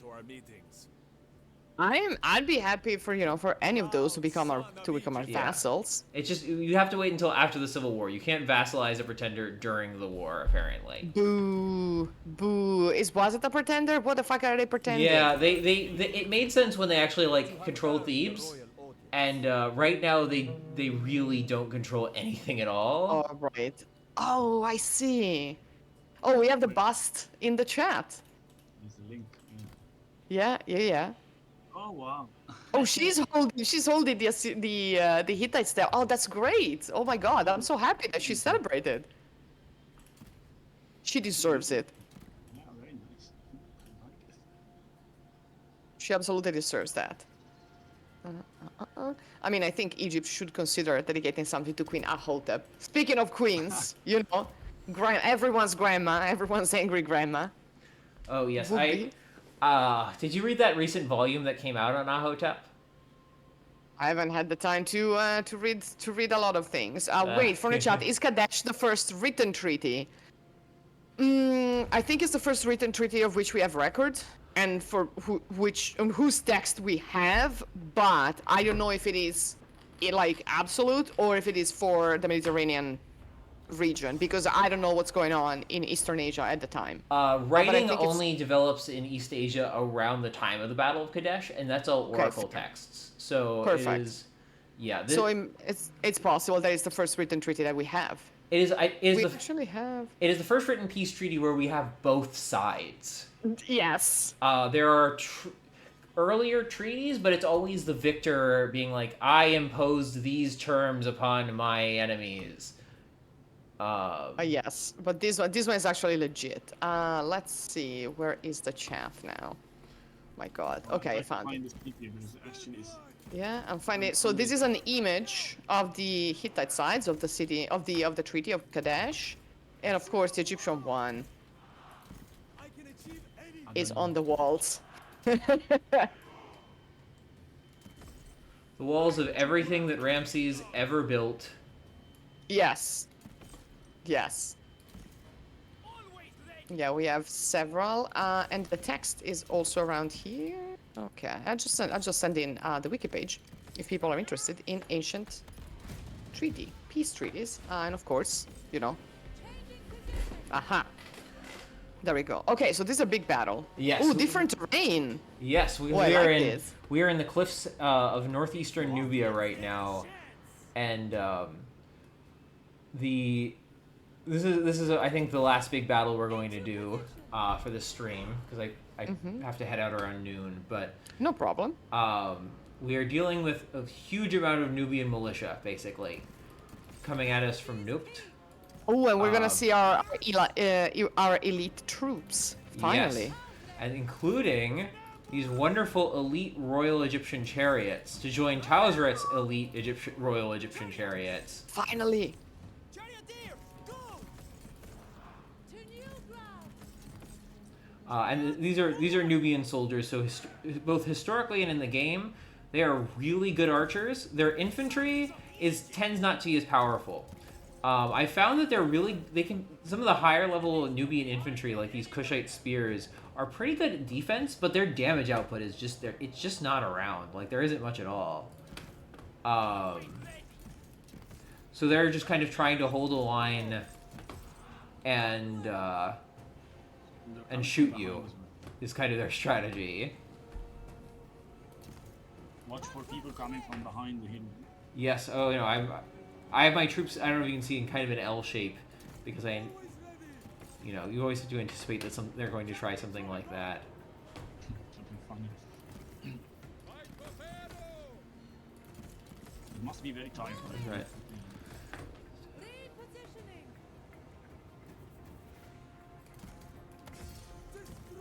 Oh, they're walking up hills, but we have the higher ground. It's over. It's over, unnamed general. We have the higher ground. And we have the chariots. And we're, beating people. Geneshefu is the name of the general here. Geneshefu, I guess. You need to not be quite so far away, maybe. Shoot people. Getting heated.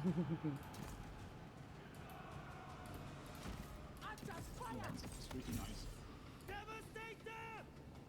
It is.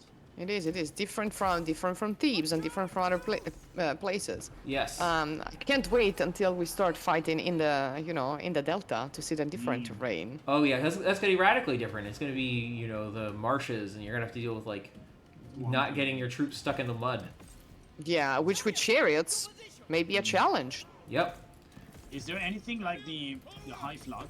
Any changes like where the Nile is high? That I don't think there is. Okay. I haven't seen that. No, I mean they tell you if the flood is like failing or not because some settlements grain production is based on on the flood, but there's nothing that shows it. It's not like Children of the Nile when you can have like this big flood that destroys your things. Because in terms of military engagement, it was a major game changer. Most armies that would operate in the Nile Valley during the high flood would not be able to do anything. It's recorded all the great battles are issues. Yeah, I mean the fuck you gonna do with the mud? Especially the defenders, they would take advantage of the high flood and actually the army cannot move properly. Really cool. Would have Really been nice cool. to have like a high flood. Oh yeah, I would also like to point out that Egypt had a fleet, but it was a river fleet. So they could use like Moses, son of Ibana, is the admiral of like one of the ships. They're like, yep, they go on the river, Yes, the great they don't monster really, ships. Yeah, they don't really trust the sea, which fair enough. Yeah, They call it like the great blue green. That thing over there, yonder. We don't know her.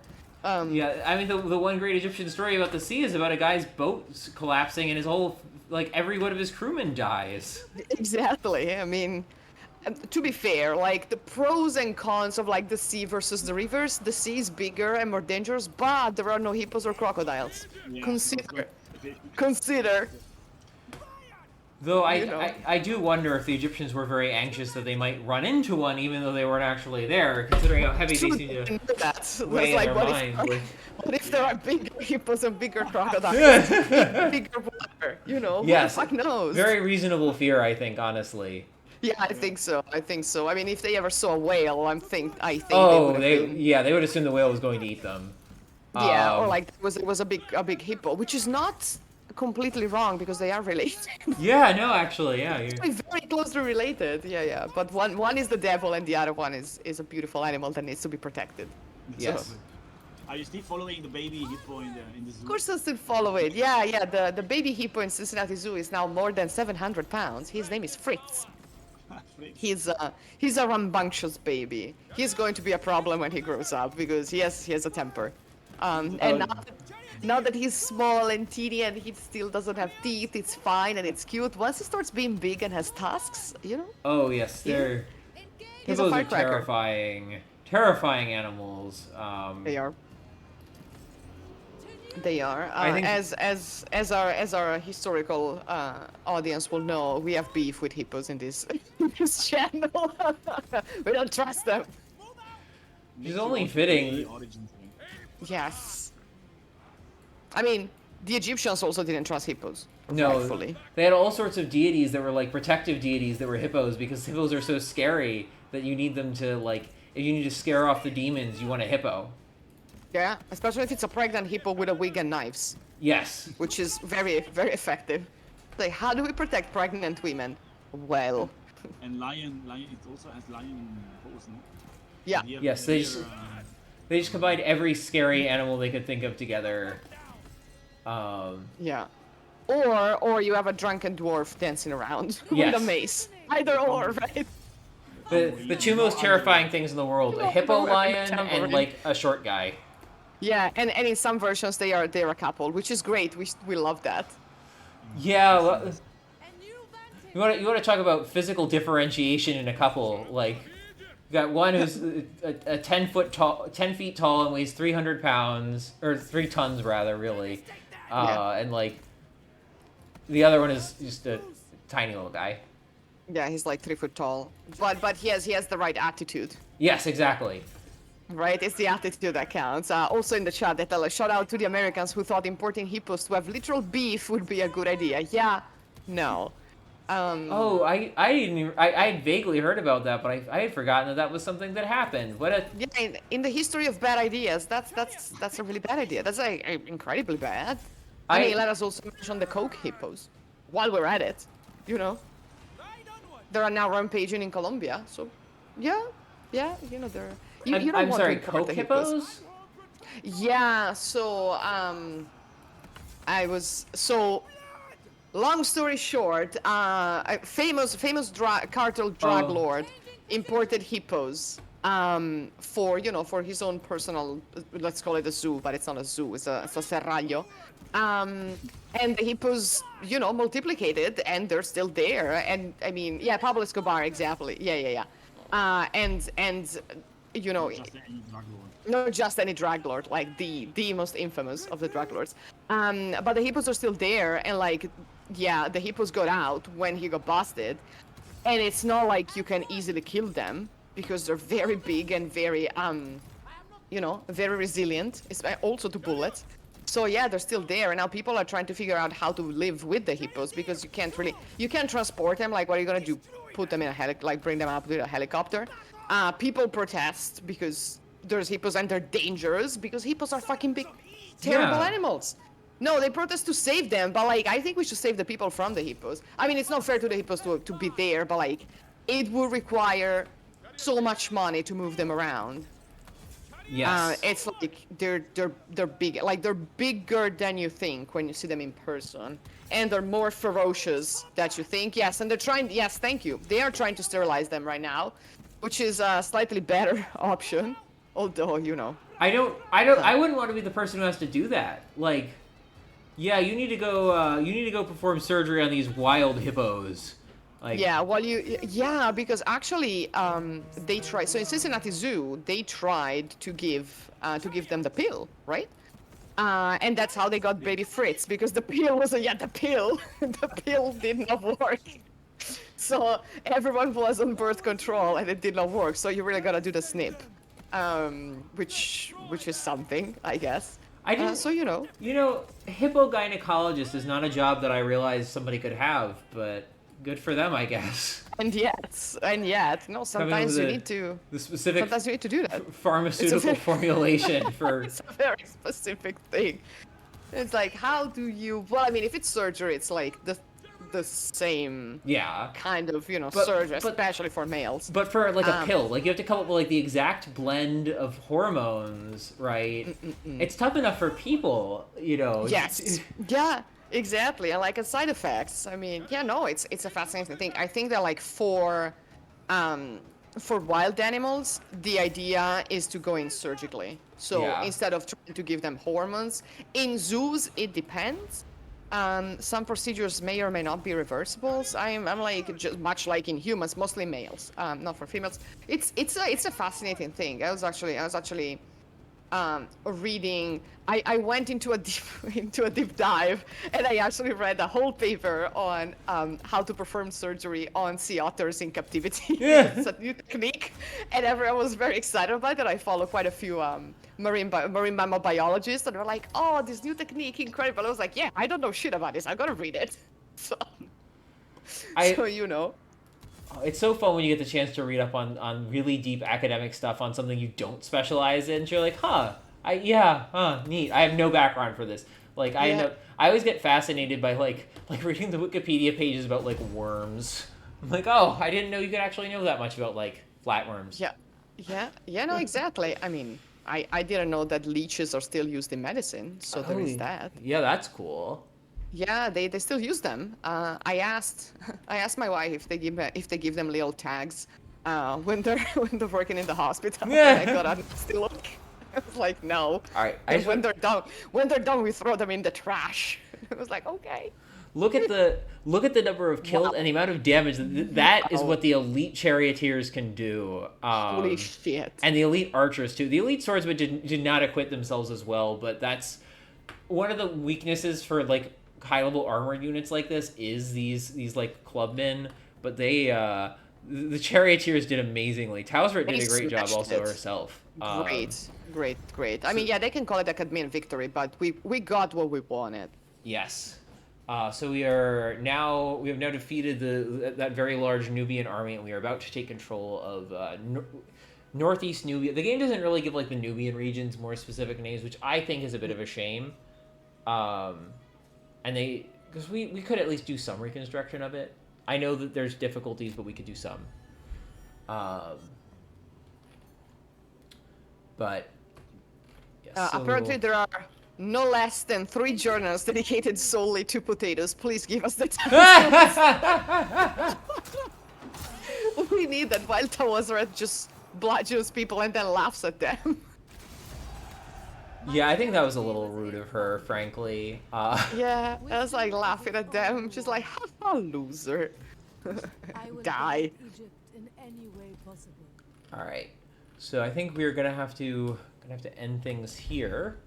Well, it's a great But place. oh yes, absolutely. After our triumph over Nubia. It was a great battle, and we talked about Hippo's sterilization. We talked about, surgery. We talked about drugs. We talked about letters. Incredible. Letters, exactly. I mean, what is a stream without letters at this point?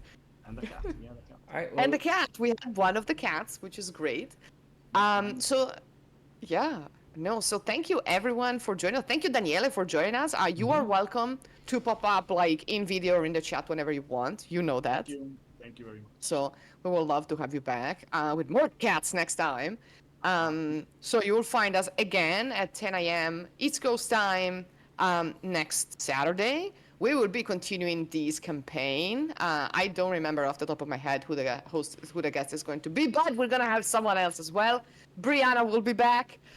It's going to be great, and we will, continue our conquest. Oh my God. Okay, so let's close with the potato things. There's potato research, the Potato Journal, the American Journal of Potato Research. oh, amazing. I need to subscribe to all of them. I need to learn. It's probably 300 euros an issue. Yeah. Maybe I have institutional access. So I gotta ask. Ask your librarian. Yes. Gotta ask my librarian. Yeah. So do we have access to the potato research or the Potato Journal? This is incredible. This made my day. All right. Thank you, everyone. Thank you, chat. Thank you. It was lovely. All right. Bye, everyone. Bye.